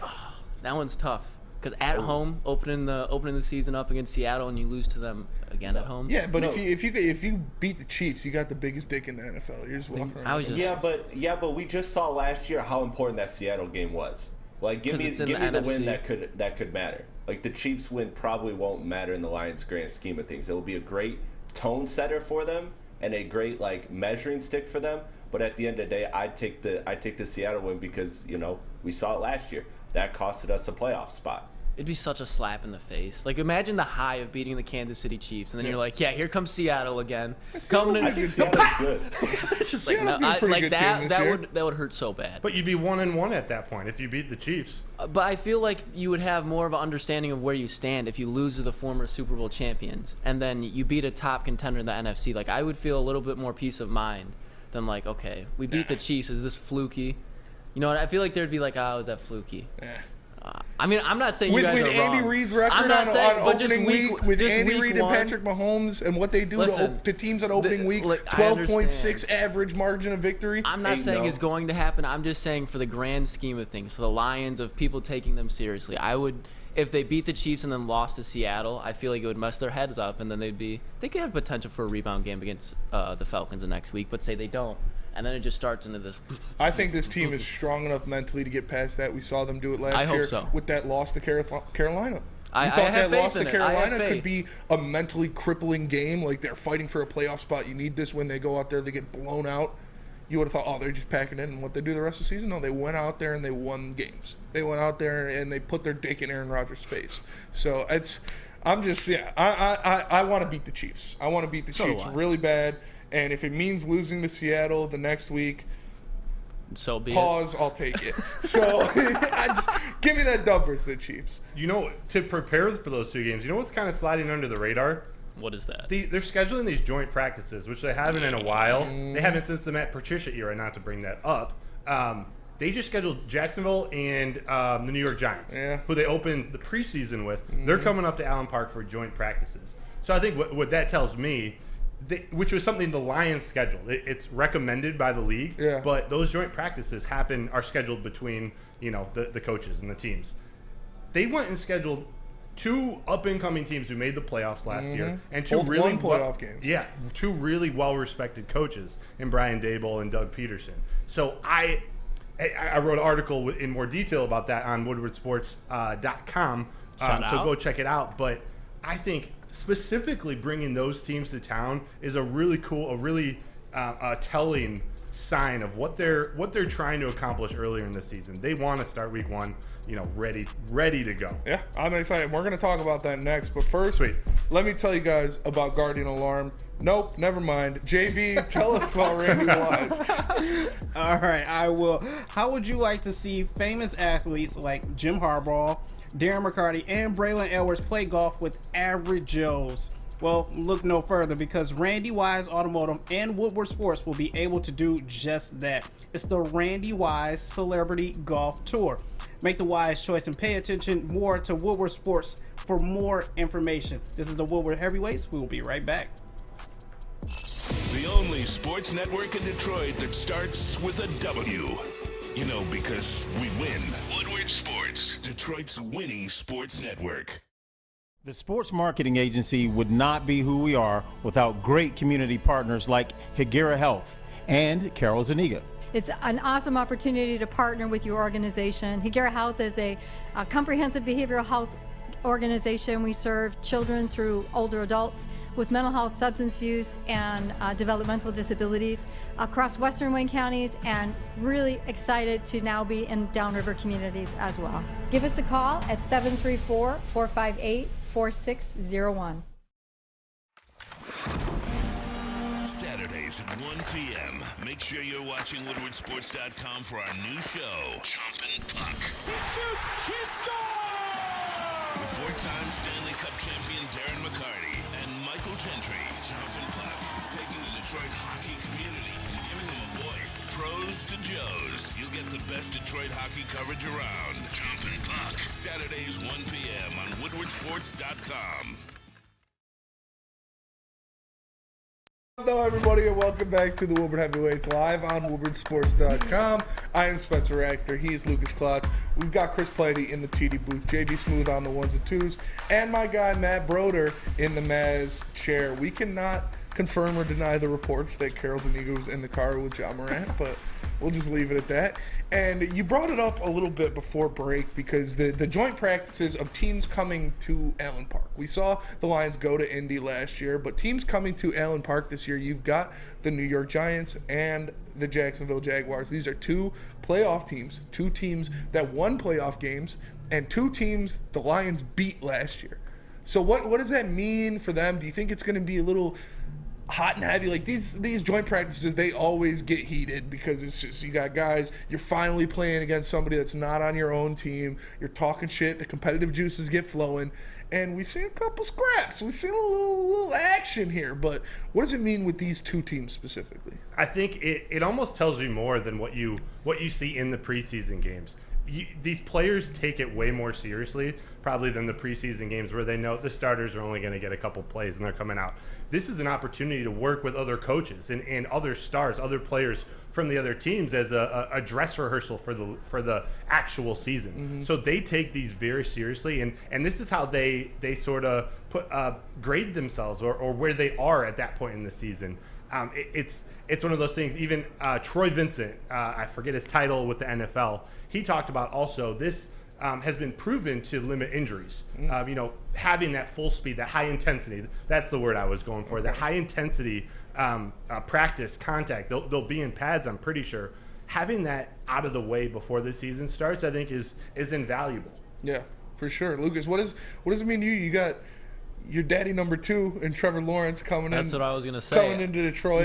Not only to what Broder said, I think to the coaching of what we said, but the talent with such a young team that the Lions have, when you're going up against Trevor Lawrence, Travis Etienne, and Calvin Ridley, especially for our defense, before you get in-game reps, I think that is invaluable, especially when you have Calvin Ridley with the defensive backroom that we have right now. They're going to be tested right away. And then when you go against the Giants, our offense is going to be tested, especially the offensive line, and especially Jahmyr Gibbs, just because of the defensive presence that Greg Roman has with the Giants. So I'm excited to see. I just am very happy they're going up against Trevor Lawrence because when you talk about going into Arrowhead week 1 against Patrick Mahomes, there's very few quarterbacks that can put up the efficiency and just the elite level of the quarterback position, and Trevor Lawrence is one of them. So playing against that, going into week 1, along with just everything that Dan Campbell is going to have these guys doing, it's perfect. I love this. I love this for multiple reasons. One of them is we talked about they went to Indy last year, but Indy sucked. Yeah. The Colts were terrible. These are 2 teams that were last year what the Lions are trying to be this year. Although the Lions beat them, these are 2 teams that made the playoffs and won playoff games. Obviously, the Jaguars had this ridiculous comeback versus the Chargers where they came back from 27 points down to end up winning that game. The Giants beat the most fraudulent team in the NFL, the Minnesota Vikings, but it's still a playoff game. It's still winning a playoff game, and that's what the Lions are trying to get to. So going up against that, even in a joint practice, is something that is – you can't coach that. It's not something that you can get everywhere. You're going up against teams that are where you want to be. And on the other side of it, these teams are going to bring the smoke because they know the Lions beat them. The Jaguars know the Lions kicked the shit out of them in Ford Field. The Giants remember when Dan Campbell came down to fucking New York and beat the shit out of them. These teams are not going to take it easy on it's the Lions. No, the Lions whooped both of their asses last year. So they're going to give them everything they have. And, that legendary picture of Aaron Donald holding 2 helmets while there's a fight happening. He looks like Jon Snow entering the Battle of the Bastards. Penei Sewell's going to be there. Penei Sewell, I've talked about it multiple times. If there is anybody in the NFL that I want backing me in a fight, it is Penei Sewell. That number 1 on my list would be Penei Sewell. And I him providing that edge of these teams, because they're going to be talking shit. They're going to be talking about, you beat us, but we won playoff games. You guys weren't even in the fucking playoffs. Penei Sewell's going to go out there and he's going to establish some dominance. I fucking love that Trayvon guy. Walker around. Throw Trayvon Walker around in drills. Throw Kayvon Thibodeau around in some drills. I'm excited to see that because these 2 teams are, like I said, not only playoff winning teams, but teams the Lions beat. So it's got a double-edged sword there. I didn't even think about the fact that they're going to have Walker and Thibodeau there. Yeah. I can't stand Thibodeau. Hutch is going to be walking around with his fucking... Yeah. What up, bitch? What up, bitch? You guys thought you were good as me, huh? I'm excited to see it, man. I'm excited to see it. You played football in high school, right? I did. So, at the end of training camp, you're just so sick of hitting the same guys. Yes. Or even dominating the guy, a wide receiver cornerback duel. You're going against the same couple guys in practice every day. To be able to go out and hit any other guy is such valuable experience. Now it is these teams that we want to be like. I think it really solidifies the type of team you want to be when you see how your teammates act when there's an opponent on the field. You brought up the stuff about Penei Sewell. I think you're spot on. Seeing those things, seeing how the players interact when those fights happen, I think that's why they do it. Oh, yeah. CJ is going to be chirping, too. Oh, yeah. CJ is going to be chirping. Who do you think?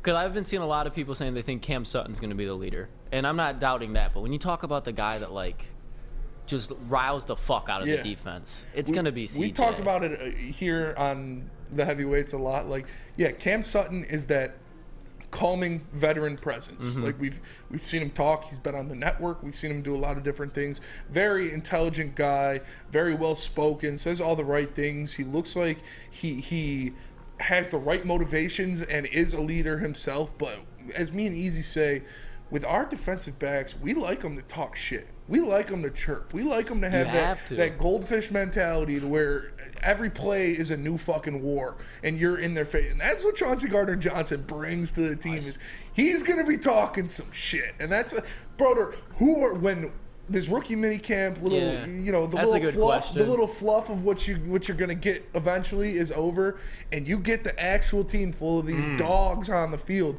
who are you going to have your eyes on the most? Kirby Joseph. Oh, yeah. Tracy Walker. So I guess we're sticking with the safety team. I think those Kirby Joseph is going to be a chirper. I think Tracy Walker is he's got a lot to prove, and I think he's going to show that.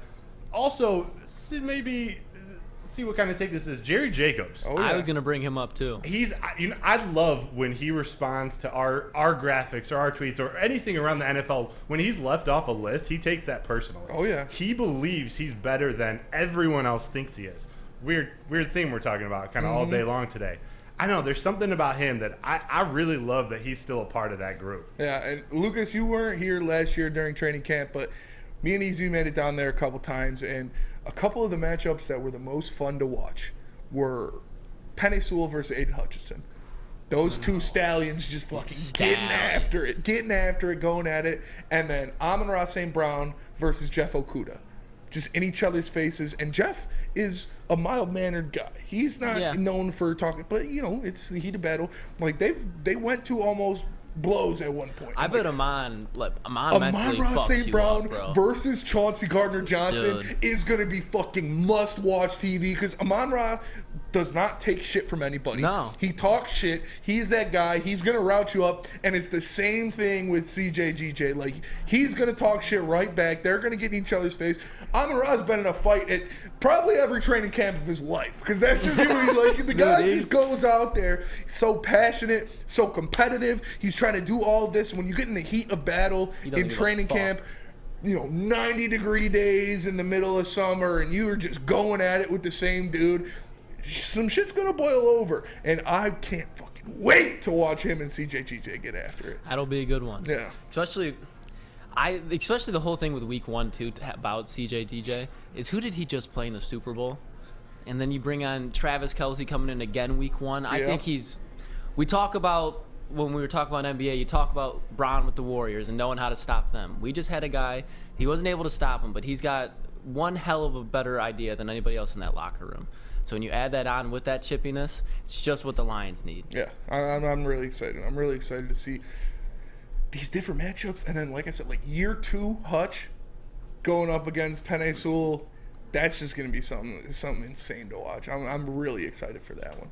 And another one I didn't even think about, like Frank Ragnow versus Broderick Martin. Think so? Ooh. Like two big dudes, and like we remember versus the Eagles. When the Eagles came into town last year, everybody's, their things were like, oh, what are they going to do with Jordan Davis? How are they going to have to put 3 guys to block Jordan Davis? Frank Ragnow was fucking pushing him everywhere. He is country strong, fishing strong, like fucking cornbread, corn-fed. That dude is going to get after it. And Broderick Martin, is the same way. Just a massive human being. So I know, because I played interior defensive line and I played offensive line. So getting after it like that in one-on-one drills with those linemen, man, shit gets nasty.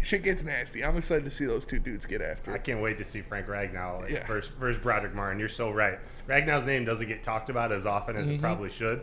But, man, you see how important centers are with Jason Kelce on the Eagles. I'm blanking on the name of the 49ers guy, but having a center get that first leverage right when the ball snaps, man, that's everything. It is. I'm extremely excited to see how these guys do. And Broder, before we let you get out of here, you wanted to make a quick shout out for the people. Quick shout out, partial analysis, but not really. Undrafted free agent Chris Smith is a local kid. He went to Cranbrook Kingswood. He's from Detroit. Went to Cranbrook. I actually coached him in basketball. Oh yeah. I don't know if you knew that before I came to Woodward Sports. Hell yeah. Before COVID, I coached basketball for about 6 years up at Cranbrook, and Chris Smith was the leader of our team. He was about 6 foot, 6'1", like 250 back in the day, and he was a built kid. Like, he had the legs that were you knew you couldn't push him around too often. He's now 6'1", 300 pounds, I think it said on the little sheet. He's one of those. He's got to work his ass off to make the team, but out of Harvard and they transferred to Notre Dame as a graduate senior. He's one of those who could surprise people and add depth to that defensive tackle position. So, little shout out, local kid, really good kid. Who you all should be keeping an eye on for. That's awesome, yeah. dude. Yeah. I love to hear it. You Yeah. love those local stories. And Yeah. We hope he makes the team out of camp, man. That's awesome. But Broder, before you get out of here, tell the people where they can get more of your work. You, Gabby, Noah, you guys are going to be down there all throughout training camp. Get a bunch of stuff. Where can they read the best things? See you. What's going to be going on with that? 100%. Everything I write's on woodwardsports.com. You can follow all three of us on Twitter, on Facebook. I guess we don't do as much following on Facebook, but head to the Woodward Sports page on Twitter or Instagram, and we're going to be putting a lot more direct insider information, if you will, out there. So you'll see tweets and stuff that show Gabby and me and Noah. It should be easy to find. So hit up Twitter, hit up Instagram. I'm going to hang out for the rest of the show, but I know we're moving to basketball. So hell yeah. That's my guy, dude. Best job at the network right there. Best job at the network, Lions beat reporter, man. That shit is like, you get in there. That's amazing. That's amazing. Electric stuff. His articles are beautiful too. So check them out. But first, we'll be back. We're going to talk a little Pistons. We're going to talk a little Pistons. Stans. Because, coaching vacancy's still there. Draft lotteries tomorrow night. But first, let me tell you guys about Guardian Alarm. Because Guardian Alarm offers you customized solutions from real experts. Their professional technicians take the time to recommend security and automation solutions specific to your needs. They also have 24/7 professional monitoring. You can call them anytime, day or night, and know a Guardian Alarm team member will stay on the phone as long as needed. And of course, they have technology backed by people. Your safety and security deserves technology that's been proven to work and people who have been proven to care. So call them at 1-800-STAY-OUT. That's 1-800-STAY-OUT, and let them know Woodward Sports sent you. Woodward Avenue, the first paved road in America. Woodward Sports, the first sports network born in Detroit and made for Detroit. Since the dawn of moving people, Chevrolet has led the way. The world of transportation is changing. At Feldman Chevrolet, we are leading the charge forward. With every electric vehicle, every mile traveled, one Feldman at a time. The company that puts more Chevys on Michigan roads is now the #1 name for Chevy electric vehicles. We don't like to brag that we are the toughest sports network in Detroit, but we do have a guy named Darren McCarty on our side. Lemieux and McCarty, who've had a good knockdown drag up. There they go, right on the whistle. Baby, talking to one another. Woodward Sports. What up, though, everybody, and welcome back to the Woodward Heavyweights live on woodwardsports.com. Make sure you like and share the stream. If you're listening on an audio platform, Spreaker, Spotify, Apple Podcasts, wherever you take that kind of stuff in, pause. Make sure you leave us that 5-star review. I'm Spencer Axter. He is Lucas Klotz. We got Chris Platty and JB Smooth. Matt Broder will be back shortly. But first things first, Chris, now is your time to shine. Take the floor, We're going to sir. talk some Pistons. And before we get into the draft lottery stuff, Monty Williams was released by the Phoenix Suns in a surprising move for a lot, but Ishmael went in there and cleaned house. And Monty Williams is now one of, if not the hottest candidate on the coaching carousel in the NBA. Shams has made a report that the Pistons are interested and are more than likely to reach out to Monty Williams. Is it up to the Pistons or is it up to Monty Williams where he lands? Monty will definitely have options, I believe, but at the end of the day, the Pistons will definitely pursue him. And the way I look at these coaching candidates is, at the end of the day, yes, these coaches can choose where they want. That was the fear with Charles Lee when Budenholzer got fired. But there's no salary cap when it comes to hiring staff. Like, at the end of the day, if Detroit offers somebody a ridiculous bag, you'll turn down the team that maybe is the better team for the more money, especially if you're a first-time coach and you're getting an opportunity that you haven't gotten before. But so I feel like at the end of the day, it's one of those things where Monty Williams will definitely have choice and option, but Detroit can make him an offer he can't refuse on some Godfather shit. Yeah. Would you like to see Monty Williams as a coach of the Detroit Pistons? I'm neither for it or against it. I feel like it's very much like Budenholzer because Monty had success when he was in New Orleans. Again, he didn't have crazy amount of talent around him, and he did okay. He goes to Phoenix and he does amazing with an amazing roster. So now you're really going to have to take a leap of faith if you're taking Monty Williams, especially because he's an older guy that you really don't know how he develops, versus a guy that can develop. So I'm not for, I'm not against it. I just think it's kind of like a leveled move, if that makes sense. I don't think coaching-wise you're really improving drastically anywhere. Okay, I don't hate it. But you're not regressing either. Yeah. You know what I mean? Yeah. JB, how do you feel about Monty Williams coaching for the Pistons? I kind of feel like Lucas. Like, I don't mind it, but then again, like, I'm not for it at the same time. I know he's the most winningest coach right now since, 2021? Yeah. He has an amazing record.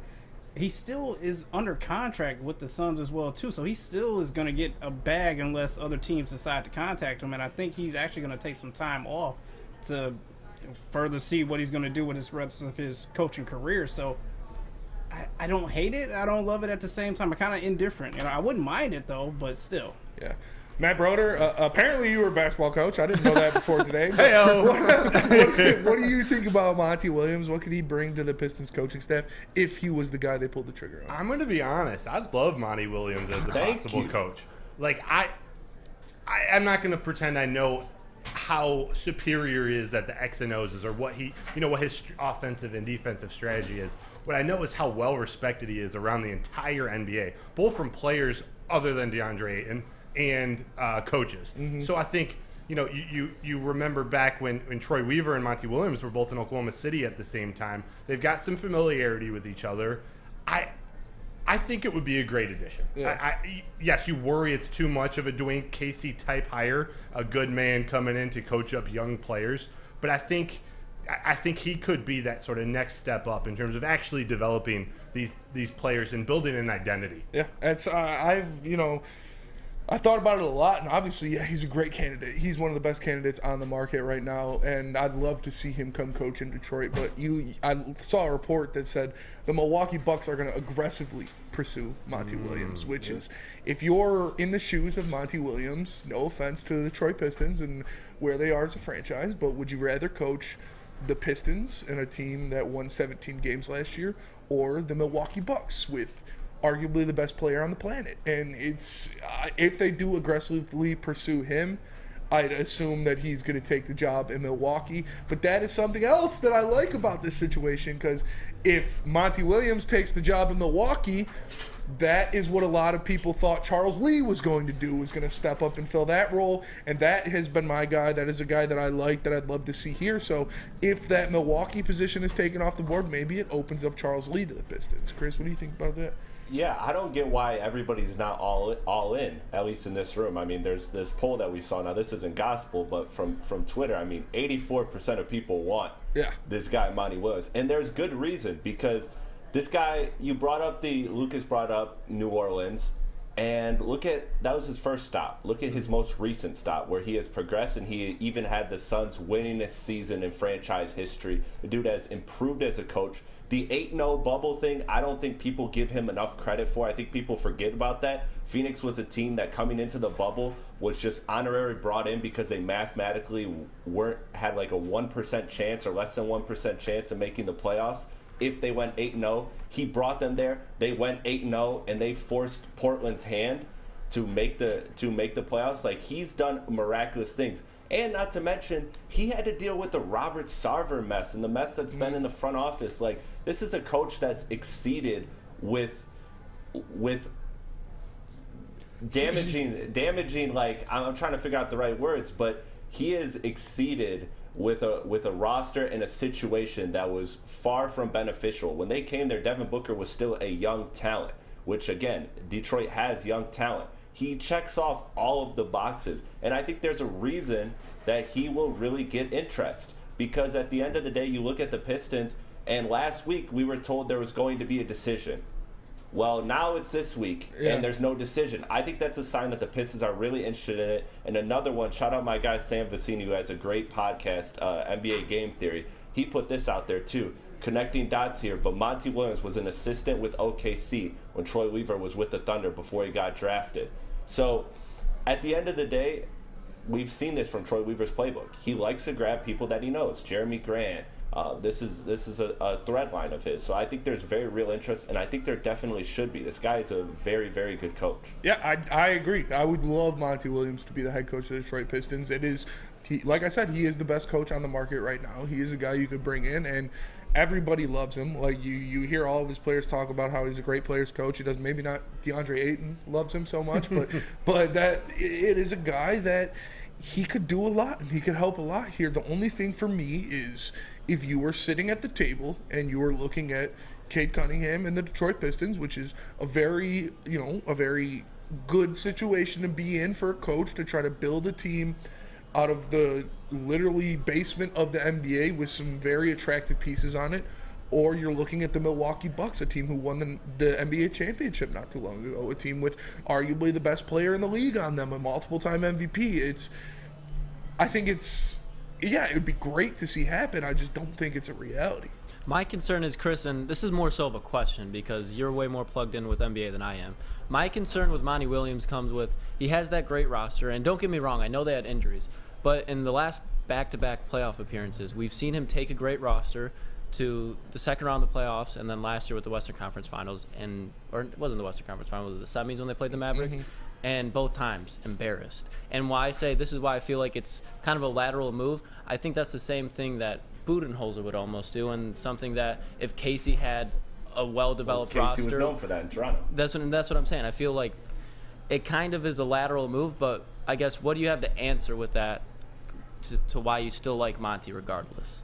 Well, look, they should not have lost to Dallas, but they absolutely should have lost to Denver. Denver was a far, far better team. If you're drafting the players that were available in that series between both teams, Denver's getting 7 of the first 10 picks, maybe even 7 of the first 9. Like, Denver's team was far deeper, far more talented. They should have absolutely won that series. So I don't hold this against Monty Williams, especially when, again, we had no continuity time with Kevin Durant. Like, that's a very real thing. Versus you're facing the team that's been the same team for 3 years now. Like, you're versing the ultimate continuity versus no continuity. It was just a huge disadvantage.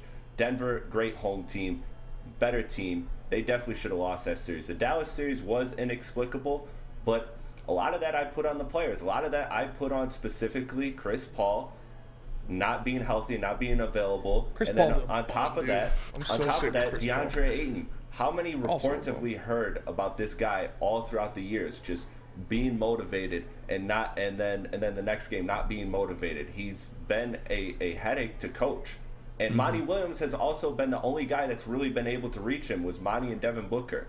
Like, that's the only reason we've even gotten good games from DeAndre Ayton is because Monty Williams is able to pull the best out of that. Yeah. So I think it actually speaks highly to Monty Williams and who he is and what he brings to this team. Yeah, there's a lot going on, and this is a very impressionable group of young men that they have in Detroit. So a guy like that would be a good situation. But again, like I said, I just don't see it happening. If Milwaukee said they are going to aggressively pursue him, it'd be very hard for me to say he's going to turn down the Milwaukee job and come coach the Pistons. I agree with that. Yeah. So do you respect the Milwaukee organization? Yeah. Oh yeah. Shouldn't it tell you something if the reports are true that they're aggressively going after him?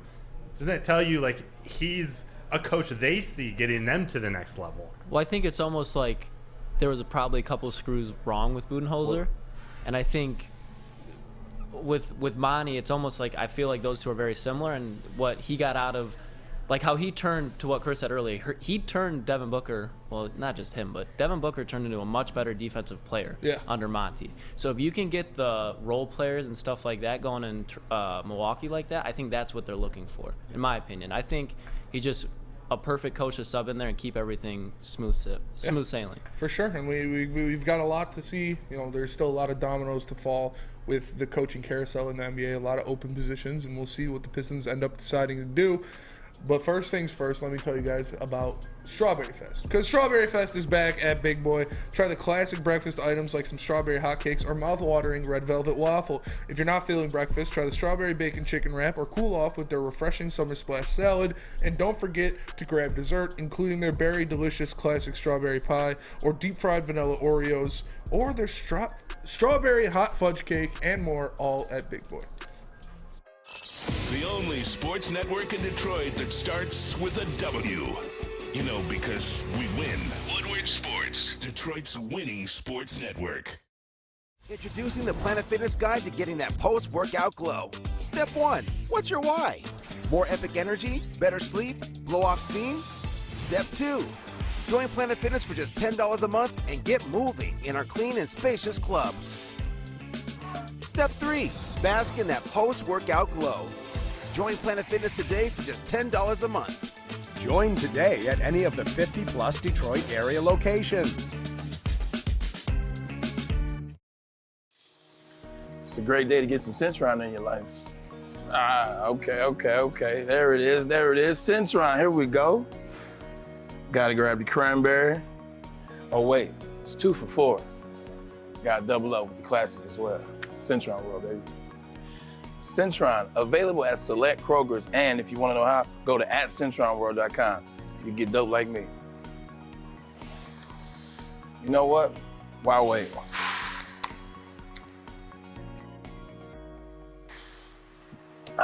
Great taste, guaranteed.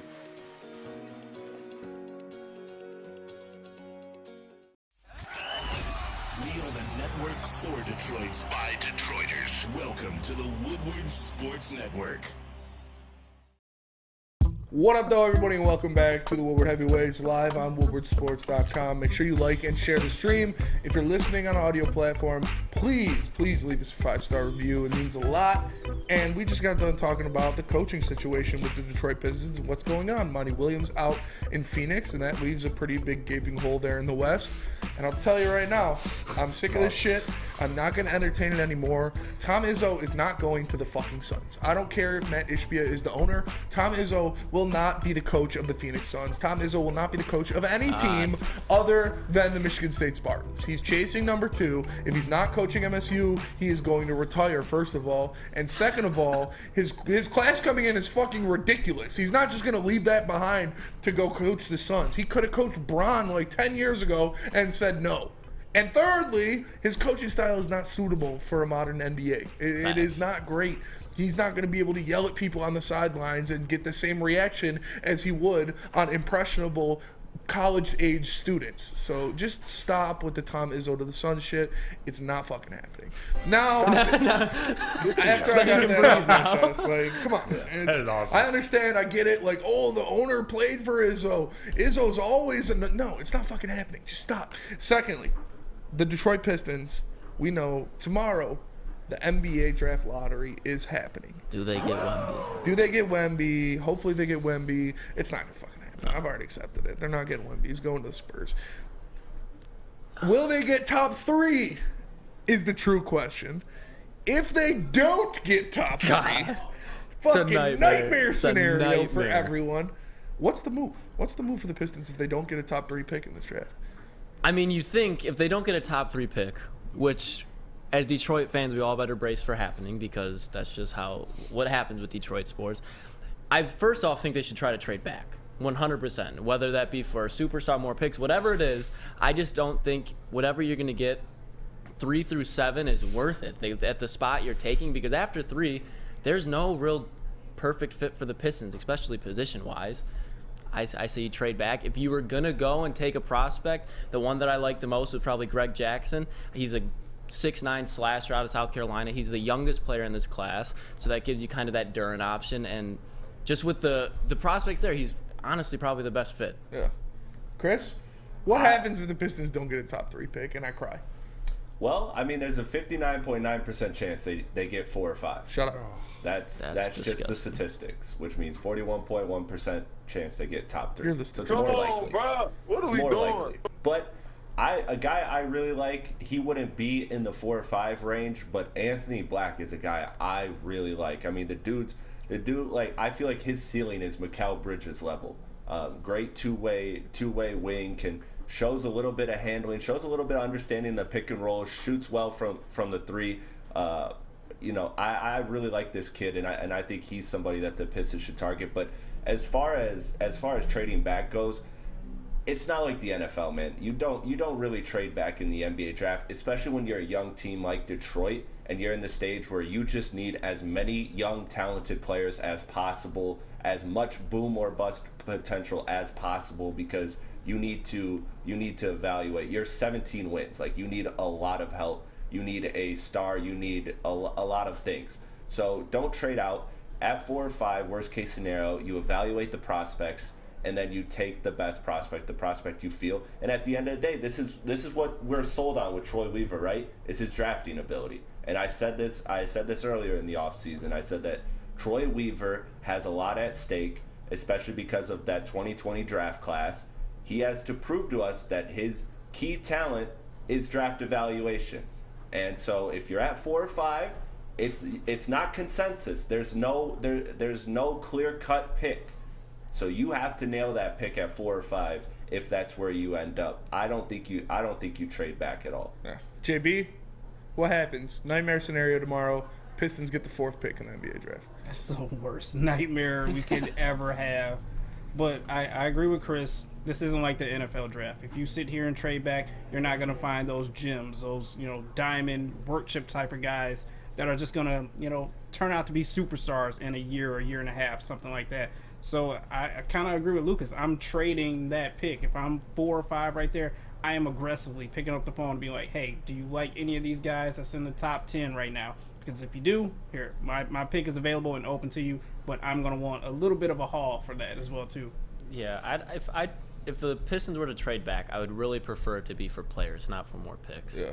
At the end of the day. I don't hate that. For me, if the Pistons get the number 4 pick, the first call I'm making is the Minnesota. Oh yeah, run this situation just down like our heads. So.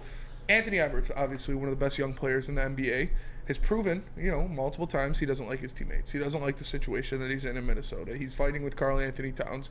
Nobody likes Rudy Gobert. Like, he's just a piece of shit, and he's in Minnesota. So it's not a great situation for him to be in. So I would not be surprised if he asked out in the next oncoming years.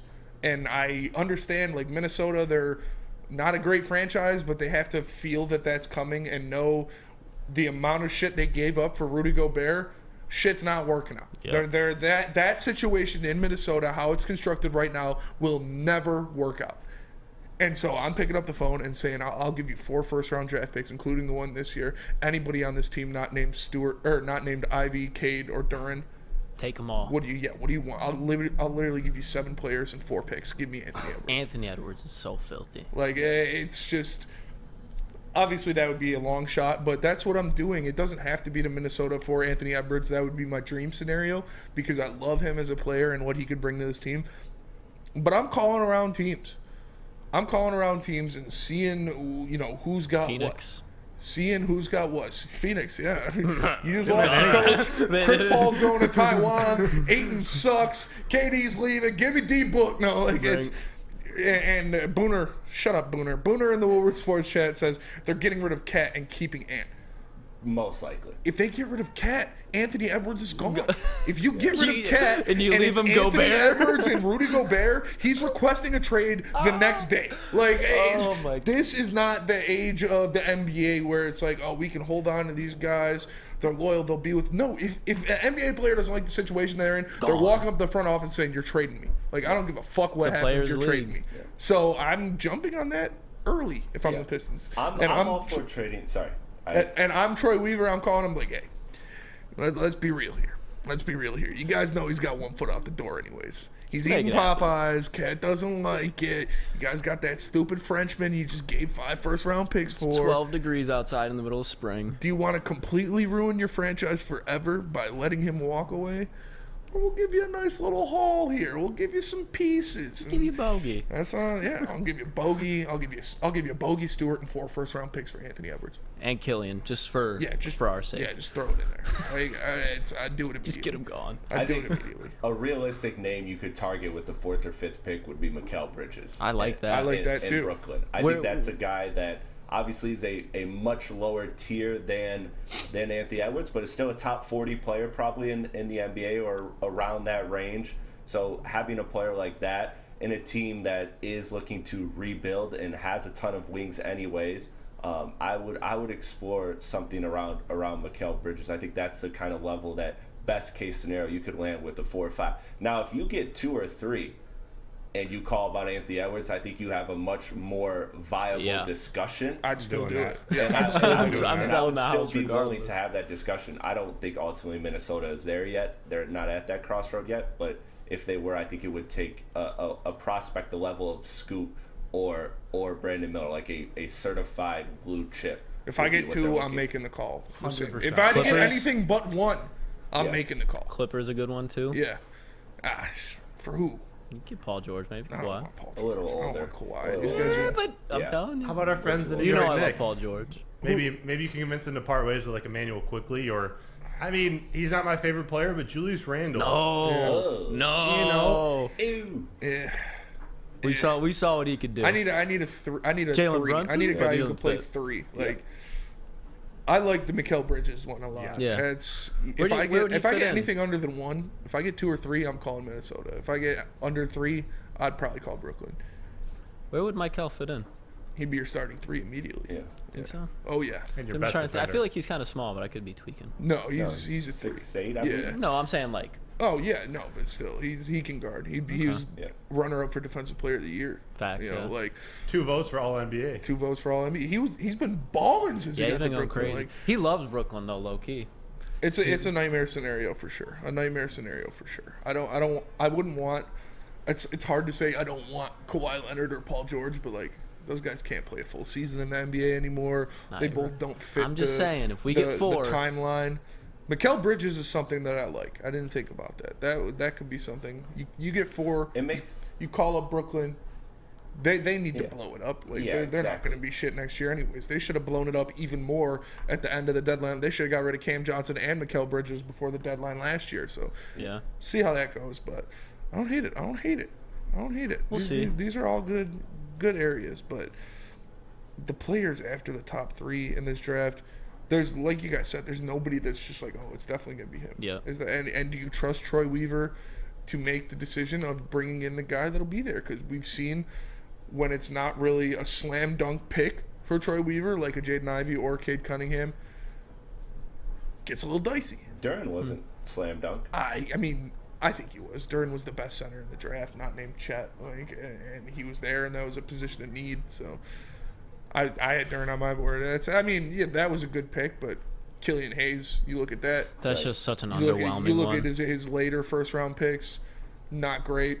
Like Isaiah Stewart, I'm not in love with Isaiah Stewart as the rest of the Detroit Pistons fans seem to be. Obviously, Sadiq Bey was a very depreciable asset that was moved on from. So I don't know. We'll see. I'm not doubting Troy Weaver just yet, but it gets down to the nitty gritty after you get those top 3 out of the way.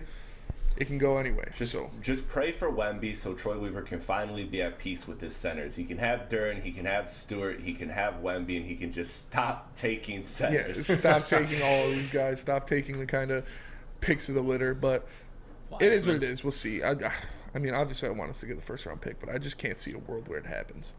I really can't. I think it's San Antonio. They're just going to give it to him. Yeah. No. Even I Houston. think it's going to be a total random surprise if it's not Detroit. I think it's going to be What do like you a mean? team jumps. Like a team that was outside of the top 3 odds? I think a team, yes, like 7, 8, 9 range, like one gonna of be those Dallas. Oh my God. is going to jump and win the Wemby Portland. lottery, and it's going to be madness. This is a very important NBA moment. This is going to be a defining moment. If this kid is anywhere what people believe, this is going to shape the NBA landscape. Should just bust. We'll see where this kid lands. They said he brings $500 million of value to any franchise that he gets drafted It's to insane. immediately. Because all the overseas. Yeah. We'll see. But if the Pistons don't land the first overall pick or in the top 3 for that matter, I'm going to need somebody to talk to. And luckily, Woodward Sports has that for me in SMA or the Sports Marketing Agency. Because the Sports Marketing Agency helps spread awareness about mental health and substance abuse. Their new podcast, This is the S Word, helps fight the stigma about seeking help. So if you or someone you know is struggling, head to thesportsma.com and get the help you deserve. Get a shot up. This is for the win. All of Detroit's sports teams live on Woodward. All of Detroit's sports coverage lives on Woodward Sports. Driving the best in Detroit sports coverage. Walk into any Lady Jane's Haircuts for Men for an award-winning haircut experience and automatically enter for your chance to win not one, but 2 vehicles of your choice, courtesy of Les Stanford Buick GMC of Ferndale. That's right, 2 cars, one for you, one for your wife, your girlfriend, or your best bud. Lady Jane's Haircuts for Men, open 7 days a week. Walk in anytime, sign in, sit down, watch your favorite team play, and before you know it, your hair will be game ready. Let one of our talented, award-winning stylists make you look handsome and clean. Lady Jane's Haircuts for Men. It's wicked awesome. Love Woodward Sports? Love wearing clothes? Then you should be wearing Woodward Sports clothes. Check out our full line of merch at woodwardsports.com. Just click on Shop. We have all your favorite designs, like Dan Campbell kneecaps, Woodward Golf, and of course, our own logoed out merchandise. Men, women, infants, kids, all love Woodward Sports. Impress your friends. Impress your boss. Impress your dog. Buy Woodward Sports merch today.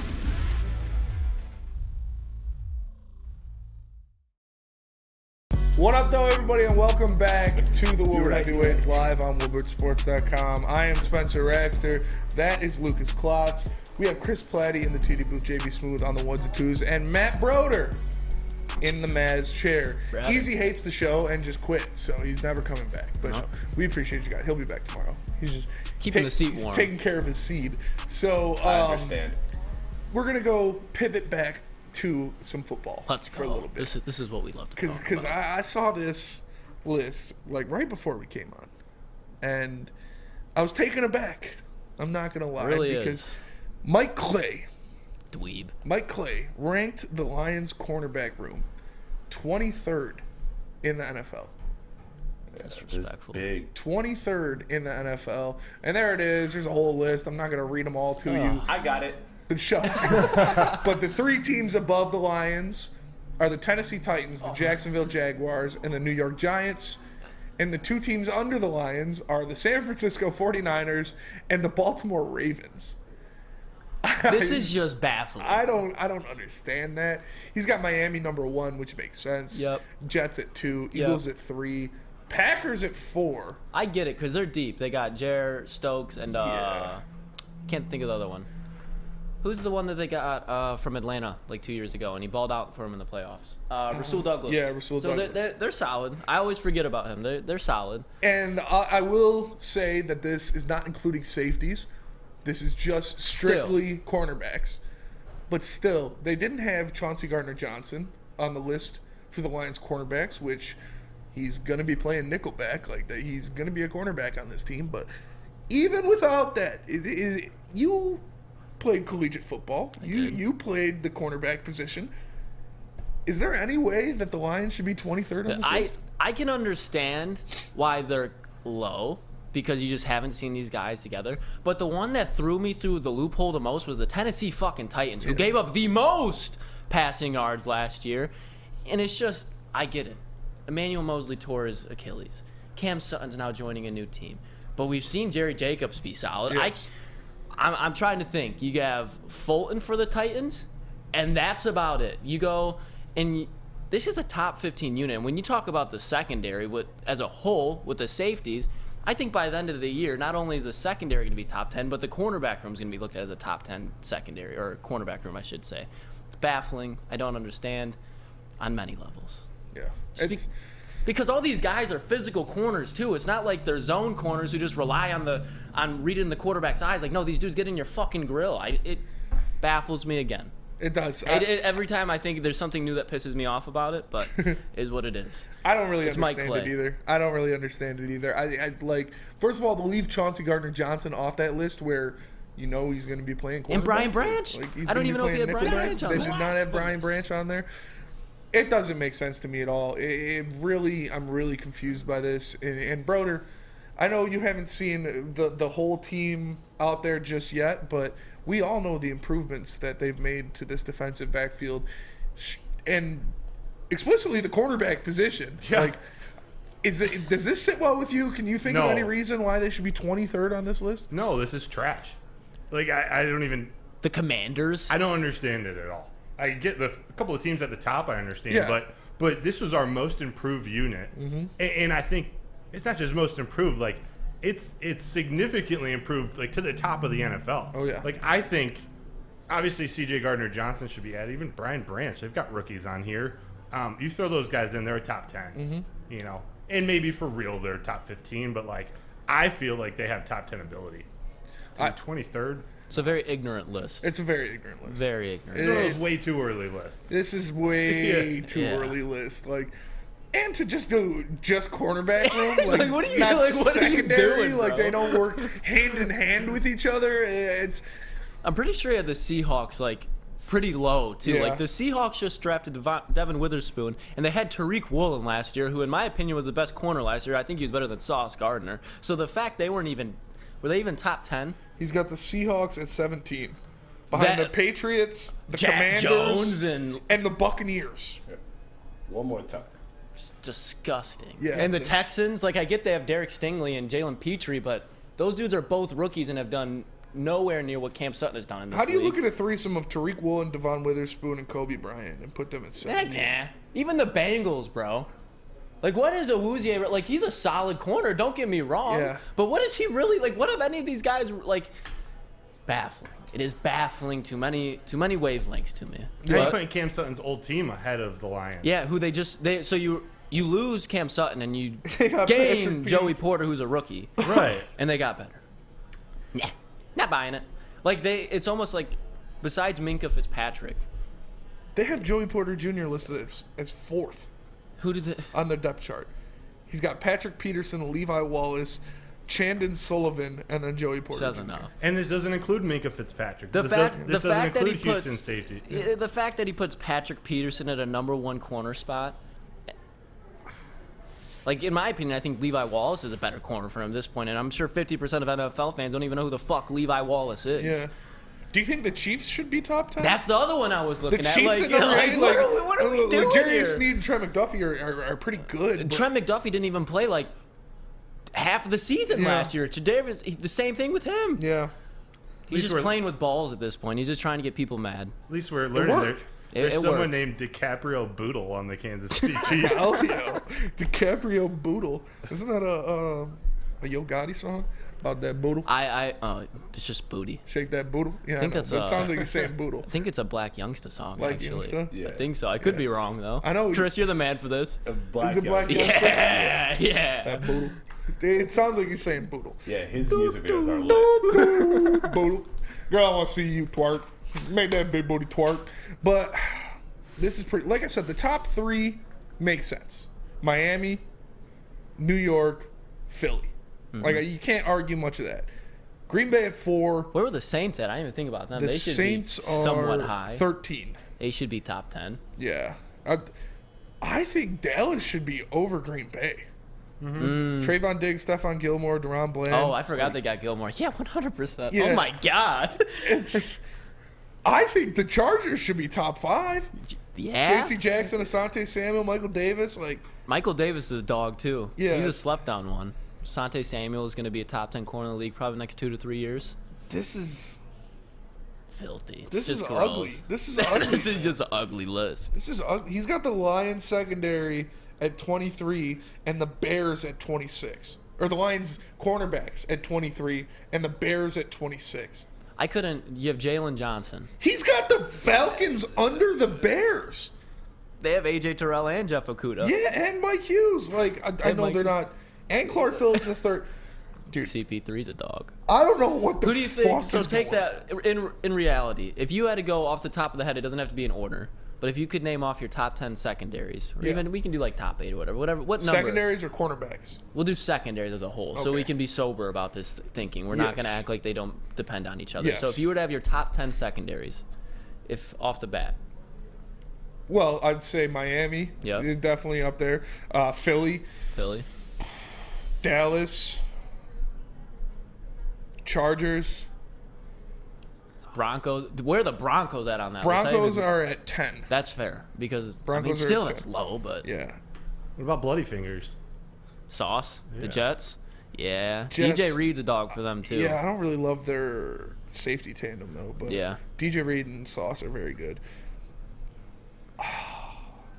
Dude, but that's what I'm saying. Like, when you start going The top 10 Lions are second, up, that's the Lions are a top 10 secondary. Then in the people NFL. like, when I put on socials a couple times, like I'll put in like my own personal page, like comment on stuff. I'll be like, Lions have a top 10 secondary already. It's very, very possible for them to have a top 5 secondary. Yeah. Because that's what I've been saying, top 5. The give-ins, in my opinion, you have the Bills just for the overall depth at corner and safety. You have the Cowboys, like you were saying, obviously the Dolphins. Yeah. You have the Broncos because of their safety with Justin Simmons and I can't think of the other one's name, but then you have Pat Surtain. And then you have the Packers, who they're very top-heavy with Jair, but their safeties, Darnell Savage, is hit and miss. Yeah. Amos is me. Famous Amos. It's just like there's no clear like 5. And this is like, dude, the Bears should be last on this list. I honestly think the Titans should be. The Titans were dead The Titans last. are 22. But like the Bears, the only thing redeeming of the Bears secondary is their safety tandem. Or even the Vikings. I like Brisker and Eddie Jackson. But they don't. This is cornerbacks list, and they're not last. The Vikings' best corner is Byron Murphy. Where are the Vikings at? They lost Harrison Smith. They're going to be relying He's on got the Lewis Vikings Seen. at 28. It's a crazy list. Yeah, this is a pretty wild list, but well, if you want to know what to not think, go check out Mike Clay's list. Go check out Mike Clay's list if you want absolute falsehoods. But we'll be right back with more Woodward Heavyweights right after a word from our sponsors. Saturdays at 1 p.m. Make sure you're watching WoodwardSports.com for our new show, Chompin' Puck. He shoots. He scores! With 4-time Stanley Cup champion Darren McCarty and Michael Gentry. Chompin' Puck is taking the Detroit hockey community and giving them a voice. Pros to Joes. You'll get the best Detroit hockey coverage around. Chompin' Puck. Saturdays 1 p.m. on WoodwardSports.com. By now you know me, Christina Gennari, as the obvious choice in real estate. And you know my website, soldchristina.com, as your #1 resource for buying or selling your home. Myself, along with my amazing staff, pride ourselves on making your home buying and selling experience a relaxing and easy one. Come see why we are the obvious choice. Christina Gennari at soldchristina.com, the obvious choice in real estate. You have an opinion? Make sure it's seen and heard. Corner, jumper, tweet us, hop on the YouTube chat, slide in the DMS at Woodward Sports on all social media. What up, though, everybody, and welcome back to the Woodward Heavyweights live on WoodwardSports.com. Make sure you like and share the stream. If you're listening on an audio platform, leave us a 5-star review. I'm Spencer Raxter. He is Lucas Klotz. We've got Chris Platty in the TD booth, JV Smooth on the 1s and 2s, and my guy Matt Broder in the Maz chair. Lucas, you brought something up to me before the show started. What was that? And it was a little bit of a joking topic, but you're in the chair. I'm in the chair. I'm going to give you some shine. I'm going to let you go off for a little bit. Okay. Your guy, you kind of swayed me to your camp too. Clayton Tune. Oh, Clayton Tune monster. Quarterback out of Houston. Who said this about him, that he could be the next Brock Chris Purdy? Sims, if you go back, and you can probably just YouTube it. But this man, Clayton Tune, has the setup to be the next Brock Purdy. And obviously, I don't think he's going to be taking the Cardinals to the fucking NFC Championship game. But Kyler Murray's out this whole year. And so now it's going to be Clayton Tune and Colt McCoy battling it out for QB1 for the Arizona Cardinals. Kyler Murray's going to be out all year? Yeah. I mean, probably at least the first half. I mean, from what I've been reading, it would make sense for them to do it too, because if they're going to want to move off of Kyler, sit him the whole year. So he has that, and he's going to be throwing to D-Hop and Rondell Moore. The Arizona Cardinals fans are not going to be wanting to watch another season of Colt McCoy. And this guy just has all the tools. I mean, he has the size of Will Levis. He threw for the same amount of – he's in top 3 in yards, touchdowns. Everything you could say about C.J. Stroud, you can say about Clayton Tune. And I think this guy's in a perfect position. And when you talk about, especially every year, there's usually a quarterback that kind of slides to the 2nd, 3rd, 4th, 5th round. And then come beginning of the season, you're like, who the fuck is this guy? Like, what is he doing here? It was Brock Purdy towards the middle of the season last year, but there's always that quarterback. And this year it's going to be Clayton Tune. What does he bring to the table? What does he bring to that Cardinals offense that wants shots? He's a modern-day quarterback. He really is. I mean, I know this is the Cardinals quarterback that we're talking about. When you talk about a guy who can throw all 3 levels of the field, can make plays outside of the pocket and inside the pocket, and he does not make mistakes. He threw for 40 touchdowns and 10 interceptions, and the year before he threw for 30 touchdowns and 10 interceptions. Yeah. So this guy gets better every year, and now you're giving him, arguably, when he's playing his best football, the best wide receiver in the NFL, and DeAndre Hopkins. The only question I really have for them is why the fuck do you have Gannon as your head coach right now? I love Clayton Tune, but the Cardinals are an absolute shitstorm. But if they stick with Clayton Tune, you know who they can get next year in the draft? Marvin Harris, him. Yeah. I'm telling you. The keys are there for Clayton Tune. I'm telling you. They're there. You think the man, the myth, the tune. You're passing up on Caleb Williams and you're sticking with Clayton Tune. That's what you're doing. That's what you're doing. And I do that with a smile on my face. Yeah, I'm sure you would. You fucking degenerate. Oh my God. But you broke down a lot of film for the Lions this year for different draft prospects, who they should draft, who they could draft. There's a lot going on back there. What is one guy that you think, aside from the, I'll say, top 3 picks, that the Detroit Lions drafted this year, it's going to stand out? It's tough, but I feel like Brian Branch is the easy one to say, but I'm going to go with Broderick Martin, just because exactly what we were talking about earlier. We have Isaiah Buggs who's there. Nothing I dislike about Isaiah Buggs, but there's really nothing that I love about Isaiah Buggs. So if there's a guy on the defensive side of the ball that's on the hot seat, it's him. And if there's a guy that has a high ceiling with an elite ability to dominate offensive linemen, my God, it's Broderick Martin. This dude's huge. I like everything about him. And there's not many defensive linemen at that size with that ability right now. Especially on a, third round pick? Yeah. So he's going to be cheap for a while. I like it. Broder, you've been down there. You've been seeing these rookies play. I got the same question for you. Outside of the top 3 picks, who do you think is one Lions rookie that's going to make a name for themselves and stand out, kind of like maybe not to this level, but a Malcolm Rodriguez or James Houston of last year? I'm going to give you 2. Ooh. I'm going to give you Mo Ibrahim. Ooh. I really like him. I really actually like him filling Jamal Williams' role more than David Montgomery. It may be just in specialty situations, maybe just at the goal line, but the dude does not get tackled behind the line of scrimmage. He just falls forward every single time he gets hit, which I love. Second, Antoine Green, the 7th round pick out of North Carolina. I like it. You know, everyone was so focused on Josh Downs, as they should have been. Awesome talent who went to the Colts. Mm-hmm. Antoine Green has a lot of upside.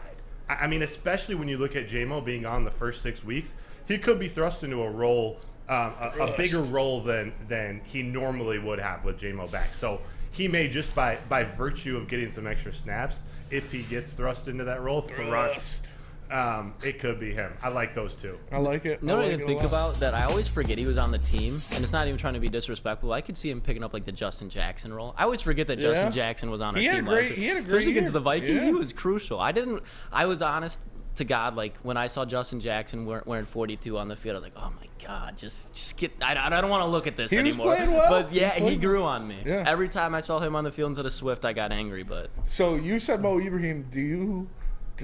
What does that mean for Craig Reynolds, a guy who a lot of Lions fans like, who showed us flashes when healthy, when playing? Is that like? I think he might stay in that practice team role. You could see Ibrahim making the team over. I can see that, and again, this is just from one day. On top of the film that I watched of him, because I actually wrote an article about him being a late round target of the Lions, possibly. Okay. So I've been on his bandwagon for a while, but no, it could keep Craig Reynolds in that number 4 slot. All right. But I love Craig Reynolds. I love Josh Reynolds too, the wide receiver. Yeah. I just like guys that have a good rapport with Goff. And their last name being Reynolds. Yeah, right? Yeah. We got a lot of Reynolds and a lot of Campbells. Yeah, that's true. That's true. Keep them around, keep it in the family. Yeah. JB, same question to you. Outside of the top 3 picks, who is a rookie this year that you could see performing for the Lions like the late round steals did last year? I probably got to agree with Matt over here with Antoine Green. Mm-hmm. As he said, he has a very big opportunity right now with J-Mo being out these first 6 games.